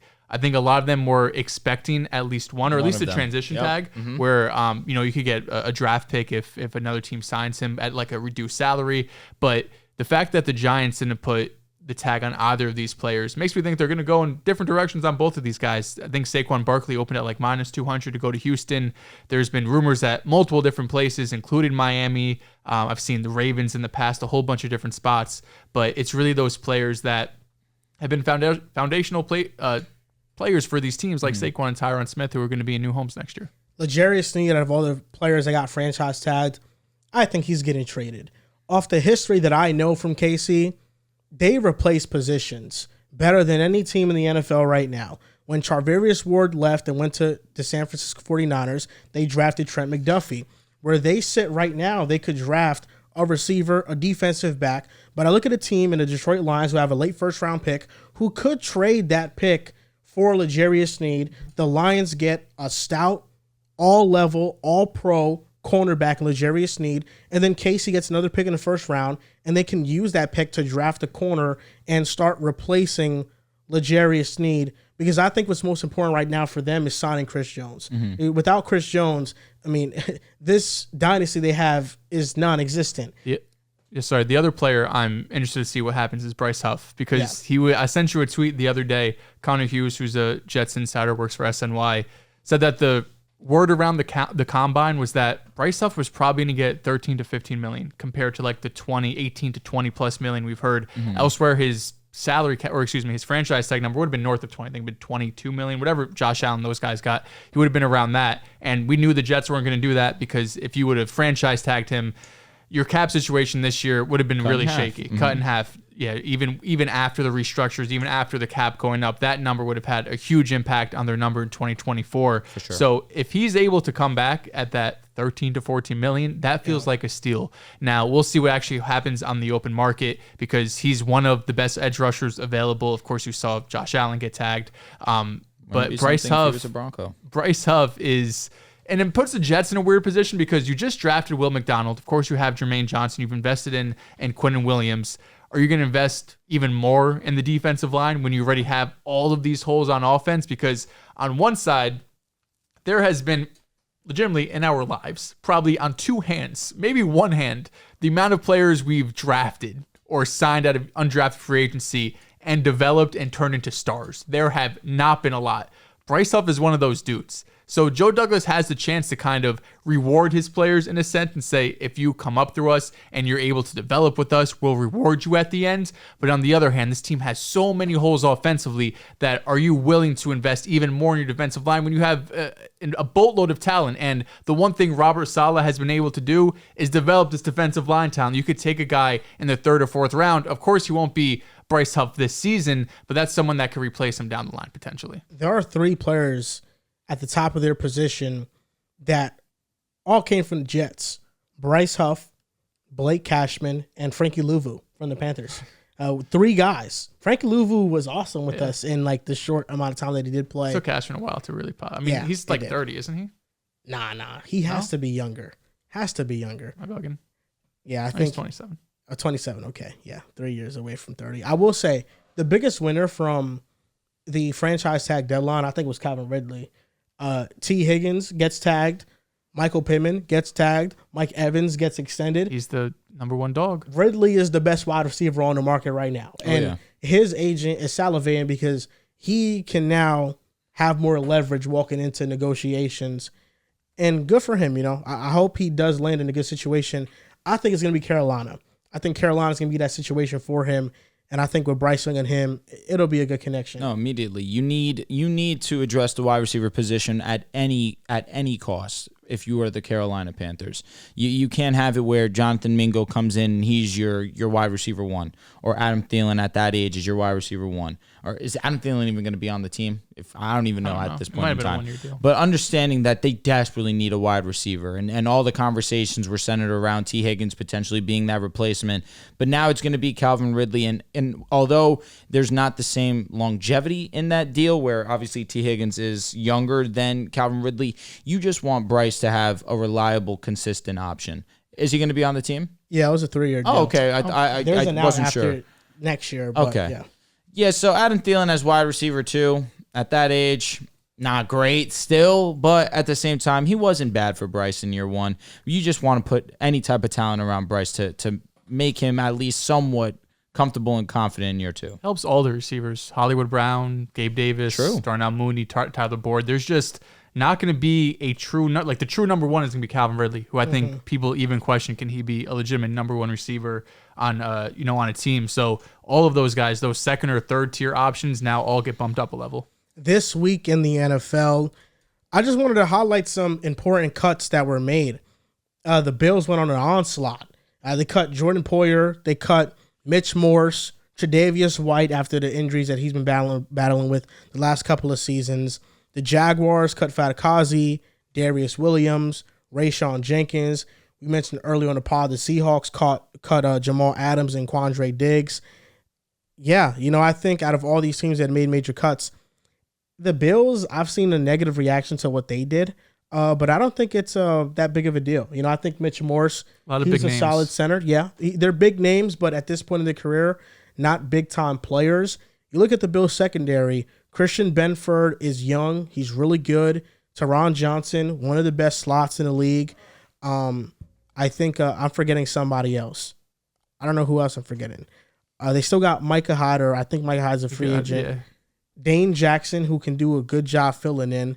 And man, it's killing me, the guy that I'm not remembering from the Bills. I know it's Christian Darrisaw, Teron Johnson. There it is. Rasul Douglas. For sure. Yeah, so those three guys, they're good corners. Like, they still have a good secondary. They even played well when Trey White went down. Mitch Morse hurts. He's been a leader. Jordan Poyer hurts a little bit, but they just signed and extended Taylor Rapp. I think they'll be fine. I think they'll be fine. They just have to keep building around the offense, around Josh Allen. With Josh Allen, he's so great that he's going to get you some wins. So I think their defense will be fine. It was interesting to see them cut both Jordan Poyer and Trey White in the same day. Obviously, these are big names, but I understand what you're saying. There is depth at that position for them, but these are some of the better players that they had on their team. So it was obviously going to be a huge surprise to everyone to see that. My This Week in the NFL is that Dallas and Dak Prescott have had no conversations about a contract extension thus far. Shocking, because earlier in the season, or earlier in this offseason, we heard that Dak Prescott was wanting or was looking for $60 million annually. So it'll be interesting to see that this is going to be another prove-it year for Dak Prescott, as he is going to be a free agent next season. So where do you guys stand in the idea of Dallas going into this second saga with Dak Prescott, where you don't know his future with the Dallas Cowboys? I feel like the sagas they went into have been somewhat deserved. When they gave him the franchise tag, there still isn't playoff success with his career. So there is still a lot to be desired. He is one of the better quarterbacks in the league, though, which is why they keep paying him, because they don't have another option. Mm-hmm. So at this point, the Cowboys are kind of stuck, if you can use the word. They're stuck just continuing to pay him because they don't have a succession plan for him, and they haven't drafted it. Every year where we enter the draft, they're drafting a player that can help them win now, which makes sense. But because of that, the succession plan is never placed there unless you still believe in Trey Lance. Of course you should believe in Trey Lance. He's going through the Mike McCarthy quarterback school. Yeah, maybe he'll come out of that good. Respect him. You're right, though. We had very similar conversations this first time around when Dak Prescott got his contract, where it's you either pay him or you look at the other options out there, and you're not going to want to go with the other options out there. For Dak is, was comfortably a top 10 quarterback this season. There was a point in time in December, 3 months into the year, that he was in legit talks for MVP because of the numbers he was putting up. He was having 300, 400-yard games, multiple 3-touchdown games. He had a sensational season this year. Unfortunately, in the playoffs, it didn't come to fruition. They lost in the first round in embarrassing fashion to the Packers, and Jordan Love, who first year starting already has more playoff wins, or the same amount of playoff wins as Dak Prescott now. Ooh, I think Dak has two. He has two. My apologies. Don't want to get disrespectful. Beat the Seahawks and he beat the Buccaneers. Okay, so Dak's got two. He's got half of his wins right now. But it's tough because I do think this is the last or prove it year for Mike McCarthy. If they don't make the playoffs, or if they get bounced in the first round, or even if it gets embarrassed in the second round, I think there's a strong chance he gets moved off of. But Dak Prescott just feels like he's going to be the Cowboys quarterback year after year. I've mentioned this before. Jerry Jones loves him, and he's a great face of the franchise for Dallas, and I think that matters. So he's going to get his money. I think it's going to be Mike McCarthy who ends up moving on if the Dallas doesn't have more playoff success. If Trey Lance becomes a good quarterback from McCarthy's quarterback school, will I respect him? Are you giving him the Gok 1000? Trey Lance never needed the Mike McCarthy school. He just needed an opportunity, man. Oh, man. He just needs a chance. Are you out on Trey Lance? No way, no how he's coming back? At the McCarthy school, Anything I got a foot in. I'm not all the way Dak in, but did just there's have some his hope. best season, so I can't talk too much shit about the McCarthy school. You really can't, but you can talk about him as a head coach and him absolutely laying a dud against the Packers. My This Week in the NFL, we got an interesting quote from Dan Campbell about your guy. Talk to me. Mr. Jameson Williams. It's a pretty long quote. So he starts off the beginning just saying that they were very happy about his growth this season, how he's just getting better and better. But as we move on, about halfway through the quote, he says, And you can see by the end of the year, we really felt like he started coming to his own. And he's going to push to be a full-time starter now. And that's what we're looking for. We said it before. Everyone grows at a different rate. And maybe it's taken him a bit longer, but he is developing and he is growing. And he certainly is one of the team, whatever that means. He says we have high hopes for him. We see him continuing to grow as long as he gets back and puts in the work like we believe he will, because he's shown he's only get better and better and better. I think the key word here, the key phrase is push to be a full-time starter. We've talked about this in the past. His first year, he was barely playing 20-30% of snaps. This past season, eventually got ramped up. I don't know if he ever really crossed 60-65%. We could go and check. But he hasn't been a full-time starter for this Lions team. This was a guy that got selected in the first round. And when you look at this, the Lions' weapons, number one, they want to run the ball a ton. You have Jahmyr Gibbs. You have David Montgomery, who first-round pick Gibbs, paid David Montgomery. You have Amon-Ra St. Brown, and you have Laporta, who has shown to be already one of the best tight ends in the NFL. So Jameson Williams can be the best complementary piece in the NFL if he wants to. He could come in and just be that speed, vertical threat, because that's really what they're lacking. They have multiple guys that can win one-on-one over the middle of the field. Of course, they could do other things too. But if Jameson Williams can just stack on the season he had last year and is able to be a guy that could play 70 to 80% of snaps, I don't know if he's ever going to have 1,200 yards, at least with the Lions, this current situation, just because of the weapons and the offensive philosophy. But if he's able to build or to buy into this role, he could have a really good season where he's more impactful on the field than the numbers itself. I'll tell you what, I hear all this and I get excited, man. Never lost my faith in Jameson, and I'm glad to hear Dan Campbell being honest, at least not saying, hey, this is 100% his, still trying to get him into the mindset of you still have to earn your keep, and that's fine with me. But he did eclipse 70% two times out of the 3 games in the playoffs. But to close the season after their bye week, it was around that 50 to 69 range. He never hit 70% of snaps in the regular season, only in the playoffs. But that's fine with me. You do have to continue to work and grind. You can't have nothing given to you. But that was my anticipation as well, that he would be the full-time starter. So solid quote, and definitely one that we will continue to monitor this offseason. We will continue to monitor this offseason. Yeah, for sure. We're going to monitor it. If they re-sign Josh Reynolds, he's screwed. If they re-sign Josh Reynolds, I'm going to be angry. That's what they need, the Lions. They need Jameson Williams. They do. To develop. Absolutely. And that's what they need. And if Took he him at 11 develops for a reason. Yes, if he develops and they have a game breaker on offense over the top. I believe they did. I think they did, yeah. They did. They got a lot invested into him, and credit to them for sticking with him this long and continue to develop in him, because it's looked rough. But so hopefully he can play. People were calling him horrible. So I'm glad that at least we grew past horrible. At the time, it was horrible. I'm glad we grew past horrible. At the time, it was horrible. So harsh. It is so harsh. He wasn't tracking deep passes, blaming it on Jared Goff. No, it is Jared No. Goff's It was his ball tracking ability. No. I feel like there was a plethora of plays where I'm like, if Jameson tracks that better, that's a big time play.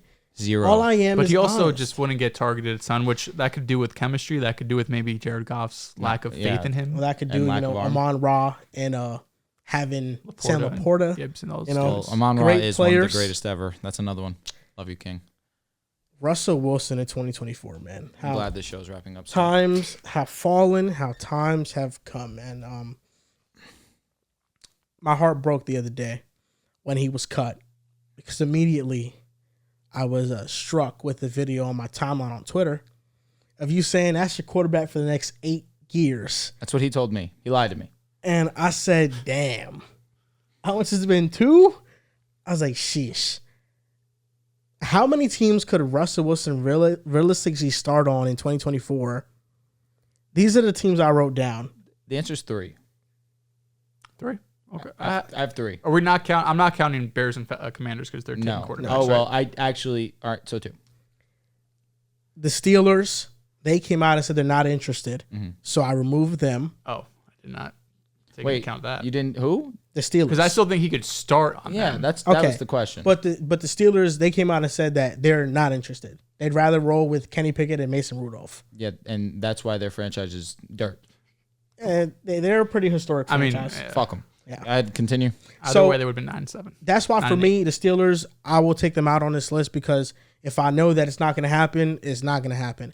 The Raiders, that's the one that, if they don't get a quarterback, maybe they this is more like an ownership move. Like Mark Davis is like, hey, look at the numbers. Like Russell Wilson was good. And then the Raiders are forced to have Russell Wilson. But I think it'd be a mistake. The Patriots, if they draft a quarterback and you need a bridge. You'd rather have Mac Jones or Russell Wilson? Right now? Oh, man. I'd rather have Jacoby Brissett. So I'd rather sign Jacoby Brissett, and I'd rather have him. The Commanders, same thing with the bridge thing. I think the Falcons either trade up for a quarterback or get Kirk Cousins.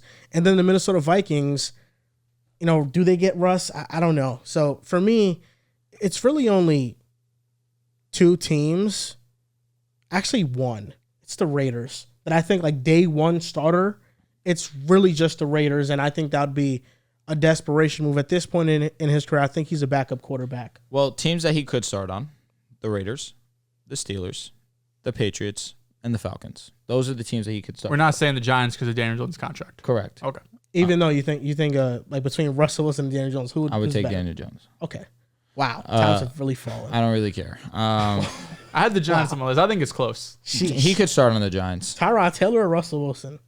Maybe some Russell better Wilson. pocket awareness than DJ. Because Tyrod was better than Daniel Jones last year. He played three games, however many games? He played well. He did play well. Yeah. He played well. I'm talking about Daniel Jones. I was talking about Tyrod. Tyrod played really well. Yeah. Anyways, it's sad. It really is to have this fall off from grace, to be one of the best quarterbacks in the game, to not be wanted. It's tough times for Russell Wilson. Are you about to cry? No, I'm a grown man. But at the same time, I'm hurting. I would love a quarterback to stay with us longer than 2 seasons. The picture that I put up of all the quarterbacks that I've seen since Peyton Manning, that's been a reality. It's the truth. The Broncos just can't hit on quarterbacks. God willing, this is our last time trying to chase one, whether it is trading up and getting a Drake May, Jaden Daniels, or drafting JJ or Bo Nix or Michael Penix at pick 12. It has been tough times for the Denver Broncos. We are taking on an insane amount of dead money by cutting Russell Wilson. M's, not your money, though. So it is not my money. Shout out to Walmart, one of the greatest corporations alive. I just don't know what to do with the Broncos right now except put my blind faith in Sean Payton. He did it once. Fine. But we're still in cap hell. We have no money. I don't know what to do, what we're going to do. It's just going to be an ugly season, and I don't know the next time the Broncos are going to be good, legitimately. I think the bright spot is you have Sean Payton. So if you do go... And that this was the correct decision to make. This was the correct decision to make, because Russell Wilson, his time was up. I don't think him and Sean Payton really ever saw eye to eye. Sean Payton was a bastard to him, though. We said this in the beginning, that the relationships or the personalities don't really mesh together. Also, there's been rumors that Courtland Sutton's available for trade. Jerry Jeudy could be moved on from. So that's the thing that sucks in this position is, on one hand, Sean Payton, I believe in to be able to develop a quarterback. He's been one of the best offensive minds in the NFL for 15 plus years. He's been sensational, especially when you look at the days with the Saints and Drew Brees. But on the other hand, whatever quarterback's going to be coming into this position it's going to be a bad position. Marvin Mims was their first overall pick, taken in the second round. He was not able to develop.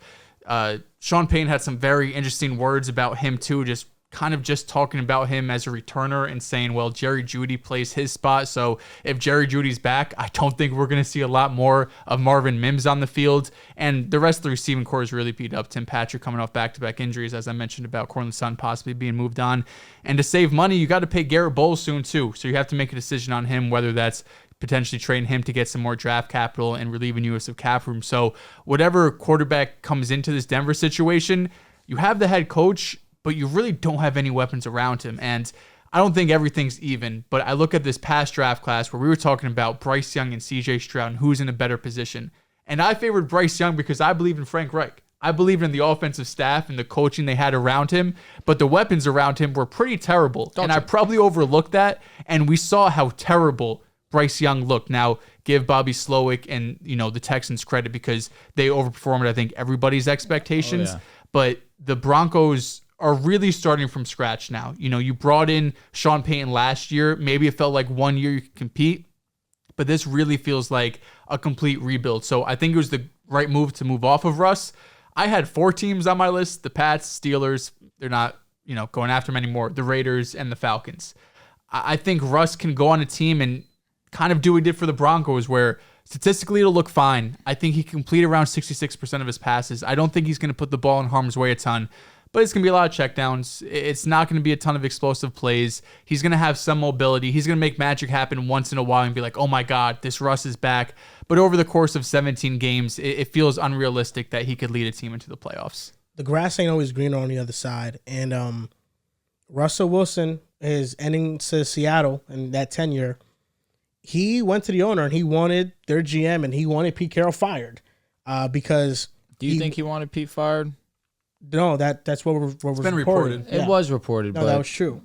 Russ did just go back to Seattle and hang out with Pete Carroll after he was announced that he was not going to be the coach anymore. It doesn't mean that they're not cool, but let me ask you a question. If we were on the show together and you go to Joel and you're like, yo, I don't want Drew on the show anymore. And would you anticipate that I'd be cool with you still? Would I anticipate that you'd be cool with me? Well, obviously not, but it is widely reported and known that it is a fact that Russ went to ownership and he wanted Pete Carroll and John Snyder Media, fired. man. What do they really know? Well, that's what reported. I mean, there's more evidence leaning one way than the other way you're trying to spin it. I'm not trying to spin it any other way other than, hey, what I know recently is that Russ did go celebrate Pete Carroll. As of recently, and then when he went back to Seattle, they didn't talk at all when they matched up in that matchup. There was quotes. There was Pete Carroll taking jabs at Russell Wilson after he got traded the entire way. Was it? Yes. Interesting. There were jabs at him thrown in the media about how now they could finally run their offense how they want to run it. Mm-hmm. Because and we see how well they've done. Well, yeah, Geno Smith had a great year. No, for sure. Yeah. Shout out to Geno. Yeah, Geno Smith had a great How year. many playoffs wins? Ultimately, Same as the Broncos? Russell Wilson, he went to ownership and he wanted the coach and the owner, the GM fired. And ironically enough, the coach he was asking to replace Pete Carroll was Sean Payne. He wanted Sean Payne to be hired in Seattle. He goes to the Broncos. Sean Payne is there, and Sean Payne doesn't like him. And I think this is a different situation for Russ where he's always had control. First year in Denver, you give him a massive contract before he plays it down for you. He has a bunch of things catered to him, has his own offense, has his own office, all these other things. And now he's in a position where no team in the NFL really wants him. And I don't know what's next for Russell Wilson because he is the first quarterback in over a decade to finish a season with a above 95 passer rating, but a negative EPA per play on pass plays on the year. So the box score stats show that, he was somewhat solid, but he was actually terrible at running an offense. Good old EPA, man. You have these other percentages that, aren't EPA that actually show how much he limited the Broncos offense. 27% of Russ's passes were behind the line of scrimmage. 62% of his passes were within 5 yards of the line of scrimmage. And he only threw 26% of his passes between the 5 to 15-yard area down the field. With Russell Wilson, you cannot call or design an offense to the middle of the field. He is not going through his progressions and hitting open guys and running an offense. He's oftentimes getting scared from pressure and checking it down. It was just really hard to run an offense with him. And the complete truth of the Broncos is that you need to go into a complete rebuild. I mean, that's what's best for the franchise. And this was always a money thing. I don't think this was a Sean Payne doesn't like Russell Wilson thing. If Russell Wilson was a great quarterback still, Sean Payne would suck it up because Russell Wilson gives me something that a plethora of other quarterbacks in the NFL cannot give me, and that's elite quarterback play. But because he wasn't good, that's the big reason why they moved on from him. And maybe it now makes teams hesitant to trade and then pay quarterbacks coming from a situation where everything was catered to them to an extent. I think what was really telling is that Dave Canales, who worked with Russell Wilson for a decade in Seattle, he flat out said in an interview with Kay Adams that this situation is not for him with the Panthers. And you get that because Bryce Young is your quarterback. But Dave Canales shut it down immediately. And then he said... Well, okay, continue. Dave Canales shut it down immediately. And then after, he talked about Russ's time in Denver. And he said, it's what happened. The film is the film. And I feel like around the league, people know that he's just not a good quarterback anymore. I mean, again, obviously it wouldn't happen because number 1 overall pick is Bryce Young. That's why I feel like that or even asking him that question is a little absurd. But at this point, though, Russell Wilson is like a mentor backup quarterback. I think that is like the best role for him. He's turning into Andy Dalton. I mean, all the teams that we mentioned that he could start on, like they're either teams that are going to draft a quarterback or teams that have no option whatsoever, and it's like a last resort desperation move. I don't know. I don't think Atlanta is like the worst situation, or in terms of are they desperate? Yeah, you could argue. Pittsburgh, are they desperate?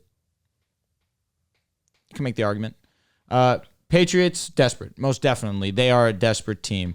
The Raiders, yeah, you're right. 100%, man. But are those teams? A lot of desperate teams. New England needs a quarterback bad. Mm-hmm. But I don't think they're desperate to make a move because I don't think they're trying to win. I think they understand it's a rebuild. I think the only team where I feel like fringe desperation. The Raiders are probably the most desperate yeah. because they genuinely believe they're in win now mode. Which, listen, they won what 7-8 games last year, 7 and 10, 8 and 9, and they're not just them. I've had multiple of their fans in my mentions saying that this is a team that is going to win now, in reference to possibly trading Devontae Adams. I don't see it with the Raiders, but of course they do. Antonio Pierce, I think he's going to be able to get the most out of this team. So if there was one move or one team out there that Russ could go to, and it's a situation that's trying to win and it's not in a rebuild outside of the Steelers, it would probably be Las Vegas. You know the punch in the balls that would be him going to the Raiders and him playing well? I don't think you might have to honestly check me into a mental institution. You know, the interesting does he get? Minimum. Like That's what he said. Oh, really? Like he's open to just getting the minimum. Like, I was gonna say like maybe 10. I was thinking 15. In fact, he's getting paid so much money from the dead money that the Broncos have that Whoever he really takes doesn't have to have money be his primary motivation. The Raiders, an interesting tidbit about them is that Luke Getsy is their OC. Luke Getsy comes from Green Bay, where he worked with Nathaniel Hackett. So off of Nathaniel Hackett's experience, I don't think there's much of a push to go get Russ from them. That's a good point. But that's why I said like that's more of like an ownership Mark Davis. Let's bring in a name. Yeah. Let's bring in Russell Wilson. But I don't know. The ending to his career, I think it is pretty sad because this is the worst ending that I've seen to a Hall of Fame quarterback's career, potentially. Newman. I think what's happening to Russ is a little bit worse. You think? I also think Russ's peak was longer. And I don't think Cam is a Hall of Fame quarterback. That's fair. Fair. Yeah. Because Russ was a great elite. quarterback. Russ was elite for multiple years. Yeah. You know, Cam didn't have the stretch, in my opinion, that Russ did. I'm with you. Now, yeah, the only one I could think of is Kurt Warner, really, where in the middle of his career, He was terrible. And then he bounced back and redeemed himself. Good for him. We'll see what happens with Russ. Great story, Kurt Warner. The Atlanta Falcons are favorites to land Kirk Cousins. Now, I want to ask you this because I do think that Kirk leaves Minnesota because if they don't sign him before March 13th, which is when free agency kicks off, if they sign him after, they have to pay, or they have $29 million dead cap. So essentially, they have to sign him without any other negotiation from other teams. And given the nature of what his market's going to be, I just don't think that he wants to do that. I don't think that's logical. If he were to go to Atlanta, where do you think this team ranks amongst the top NFC teams? This becomes the favorite of the NFC South pretty comfortably, Okay. I think.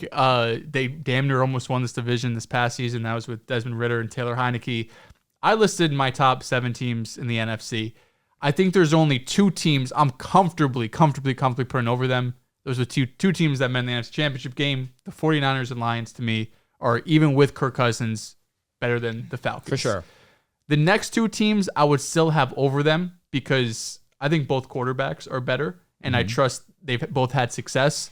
The Eagles, especially adding Kellen Moore and Vic Fangio, I think is going to be huge for offensive coordinator and defensive coordinator, respectively. And the Green Bay Packers. Jordan Love has broken out into a top 10 quarterback.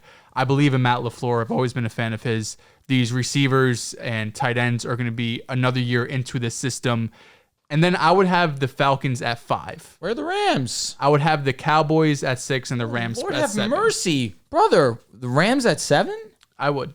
Why? I think 3 through 7 is interchangeable, and I don't feel strongly one way or the other. Green Bay over the Rams. The Rams were just first round exits against a team that went to the NFC Championship. Correct. Yeah, and they lost by a point. And the Packers smoked the Lions on Thanksgiving. And the Packers beat the Cowboys. I'm gonna fucking cackle if you say that shit again. What do you mean? You used the Lions win over the Packers the first time Jordan Love played poorly. The first game of the first time they matched up. I acknowledged in the second half he played a great game. I know, but the Packers, I think, top to bottom. What correlation did that just have? What do you mean? My whole point is in the Lions. playoffs, which ultimately matter the most. The Rams lost by 1 point. It was maybe the best game of the playoffs. Yeah, I think pretty easily. Outside You don't of the think Super Bowl. the Packers are more talented top to bottom than the Rams? I think it's pretty clear. I think it's offensively, the talent on the Rams side is not even. It's night and day. No, I know, but defense, the talent clears with Green Bay. Yeah, the defense of the Rams definitely could use some work, but I don't think the Rams personnel offensively clears, but efficiency wise, the Packers are going to be one of the most efficient offense in the league. But efficiency wise, there was no one more efficient than the Rams last when season. they were healthy. When Cooper Kupp, Puka, Stafford, and Kyron were on the field. Yes, 31. Say that one more time. Cooper Kupp is Cooper Kupp. I think he is 30. But I'll be honest. The offensive line between the Packers and Rams, the Packers' offensive line is better. 30, right? Kyron Williams. He might have had a better year than Aaron Jones, but I think Aaron Jones is a better player than Kyron. It's close. I won't disrespect Aaron Jones. He's amazing. One of the most underappreciated running backs. Agreed. Aaron Jones has done it year after year. Agreed.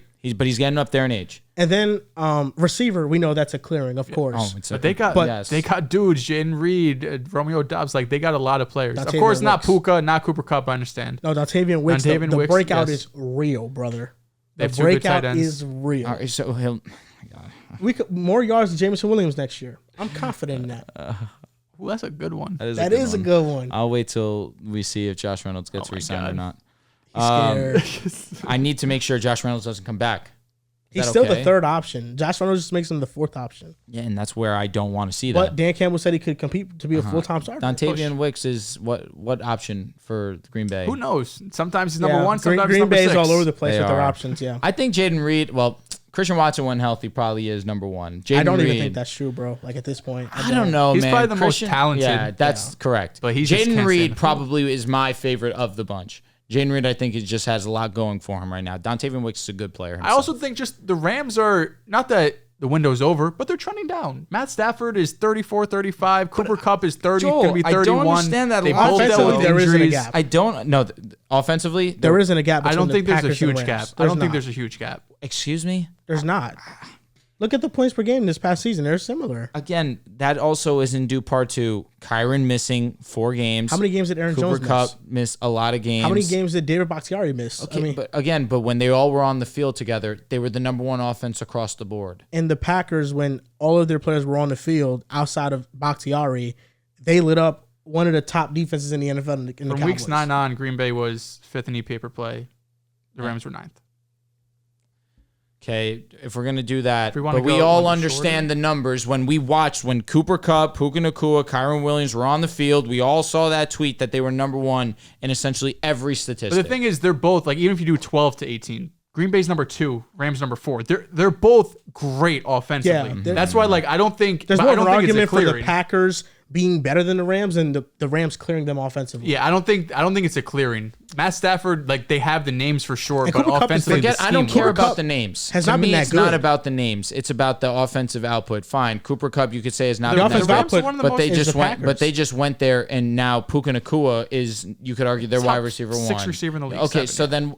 so then what's the conversation? He's really that crazy? That's high. It is high. I wouldn't go that far. But he's but top he just 10 put up comfortably. statistically a top 6, top 7 wide receiver season last year. And then Kyron Williams, you could argue, is a top 5 back in the league.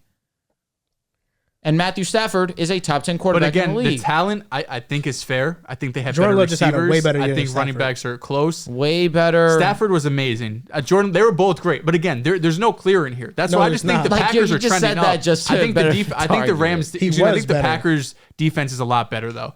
That's where I do feel comfortable, especially without Joe Barry. And now now they can actually play to their strengths. But even though I was going to say the defensive personnel with Joe Barry, the rush defense still not great. The secondary is going to be good, you know that. But they got to stay healthy. Jair obviously was on and off the field all season long.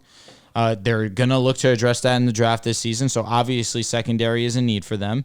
I don't know. It's tough for me. It's more trustworthy that the Rams offense is going to be better.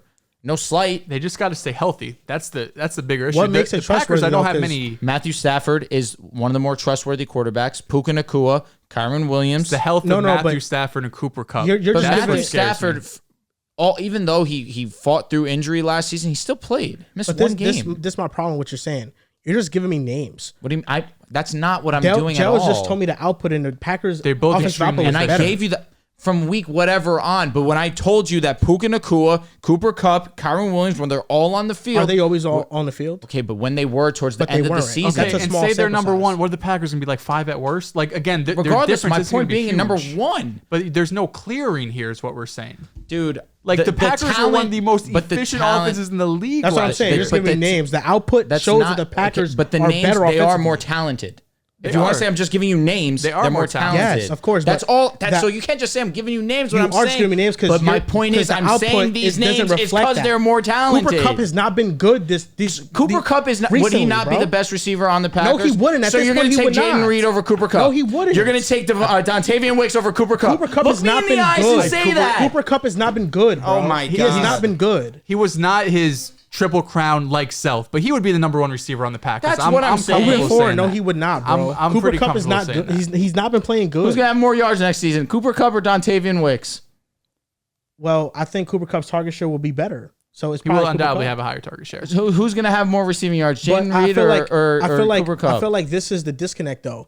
For one, you look at the numbers. Cooper Kupp has regressed tremendously. He's been injured. But yes. But that's a legit concern. Against press, 1000% against concern. press and man coverage, he hasn't been good.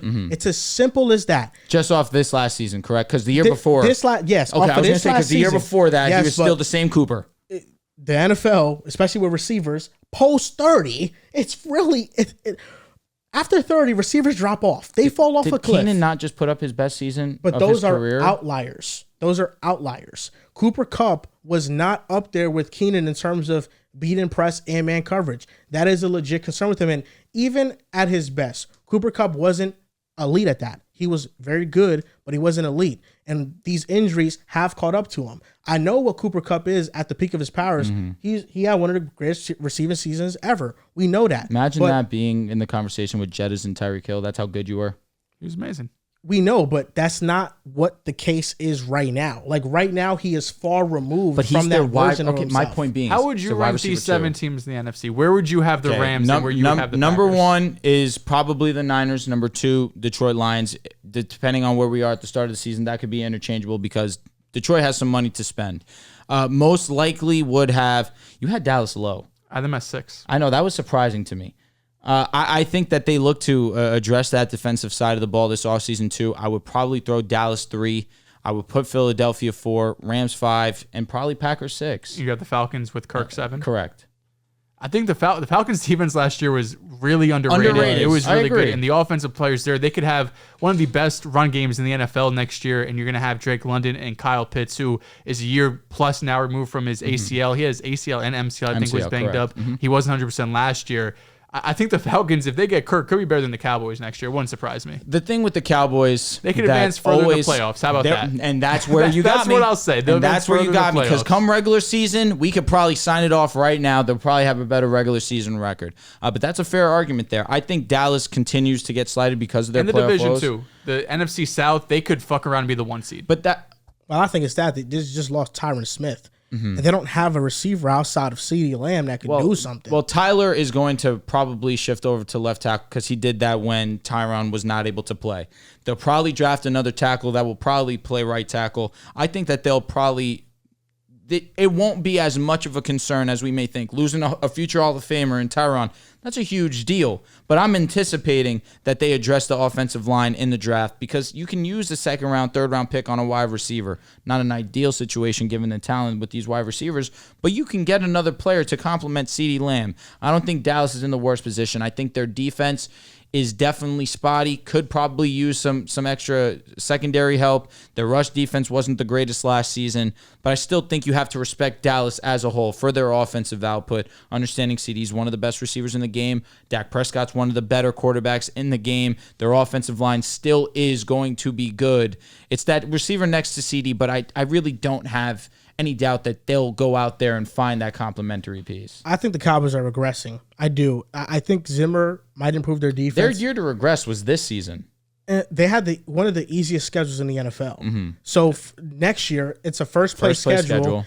I have some question marks about them. I do. And now that Tyron Smith is not there, Tyler Smith moves there, but now you have a hole at right tackle. And Tyler Biadish, who is their center, now you have a hole at center. So we'll see what they address. And they don't have a second wide receiver. So to me, they're a concern for me to regress this year. I do think, as of now, early projections, given what these teams can do in free agency and through the draft, I think the Niners are 1. The Lions, 2. Packers, I would have them in the top 3 range too. And I understand your point about, from a talent perspective, the Rams being better. Correct. But I don't think that always matters when it comes to offensive output because the Cowboys, I don't think, are as talented as the Eagles. And the Cowboys were a better offense this past year than the Eagles, even though the Eagles have a plethora of talent. I just think, to a degree, yes, not having a true solidified number 1 receiver hurts the Packers. Yes. But they have strength in numbers. And I think that is what they do have that other teams don't have that boost their offense. And Matt LaFleur just being great. And Jordan Love, he's just, across the board, Jordan Love was just great against any scheme that you put up against him. The Cowboys or Rams higher in your list? Me? No, I know you got the Rams high. Their defense is still talented. They're getting Trayvon Diggs. I think that's a toss-up for me. But I do think the Rams are in that range where they're a wild card team. I think if I'm, with Kirk Cousins being in the NFC, Niners, Lions, Packers, Cowboys, Falcons, Rams, Eagles with their new personnel changes, but they have a lot of holes. Yeah, those are the teams that I would have at the top of the NFC. Why I say, when you're saying the talent and the names that I was giving you is better, the reason why I said all this is based off of this, because I should have just pulled this up from the start. Rams offense, when Matthew Stafford, Kyron Puka, Cooper Kupp are all on the field at the same time this past season, EPA per play first, drop back EPA first, drop back success rate first, rushing success rate first, points per drive first, yards per play first, rush EPA first. That's my whole basis. When these guys are on the field together at everything offensively, this was the best offense we saw. That was the whole primary argument for me. I understand that. And it wasn't just about talent. It was about production. I know. I understand that stat. I'm very familiar with that stat. And I know that when all of them are healthy, they are an elite offense. That was my whole point. But it wasn't that I was giving you names. It was that I was giving you names plus the production. The argument was never that they're not a great offense. We just said the Packers in their own right were one of the most efficient offenses as well. I understand that point. My point being is that this still number 1 across the board. Would you say that offense is better than 49ers offense?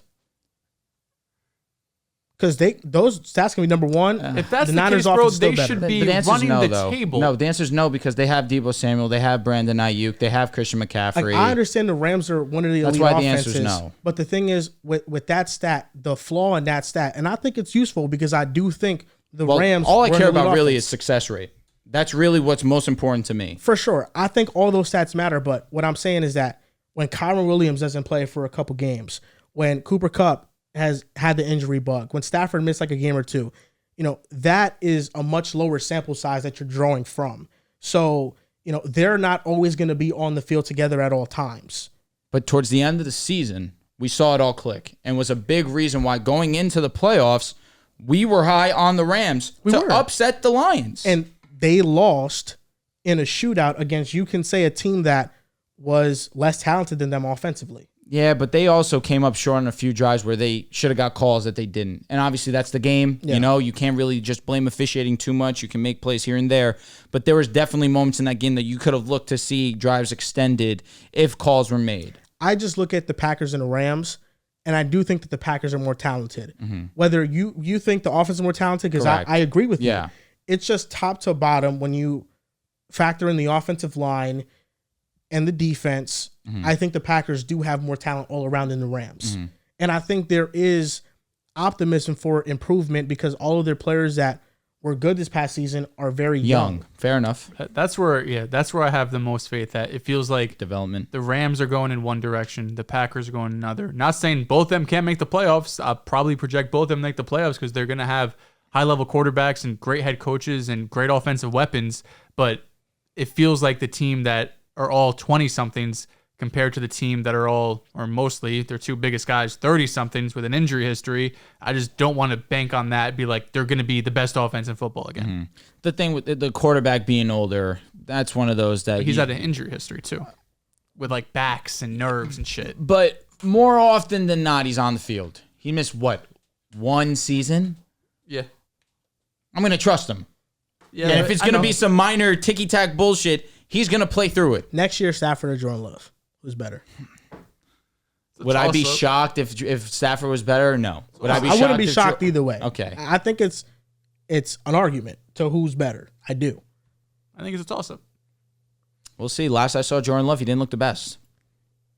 And Matthew Stafford wasn't clutch and didn't get a W. That's unfortunate. Jordan Love got a W, at least. He did. Against the Cowboys. Most See, efficient. that's like a Mickey Mouse win if you really think about it. You go against the playoffs, in the playoffs against the Cowboys, it's like half a W. Smoked them. You know, Jordan Love had the most efficient playoff game in NFL history. It was beautiful. It was number one. It was across great. the board. No, he's better than Mahomes then. Fucking 40 points in the first half. Clears Mahomes. He got some shades of Mahomes in him. Okay, end the show. Some shades of Mahomes. End it. That's going to do it for episode 360. Actually, before you do that, let me just say, if Jordan Love ends up being better than Mahomes, I'll be happy. Look good. That's going to do it for episode 360 of the Pick Aside Podcast. You guys can follow us on Twitter at Pick Aside Pod, on Instagram and TikTok at Pick Aside Podcast. Thank you guys for watching, and we'll see you guys next time.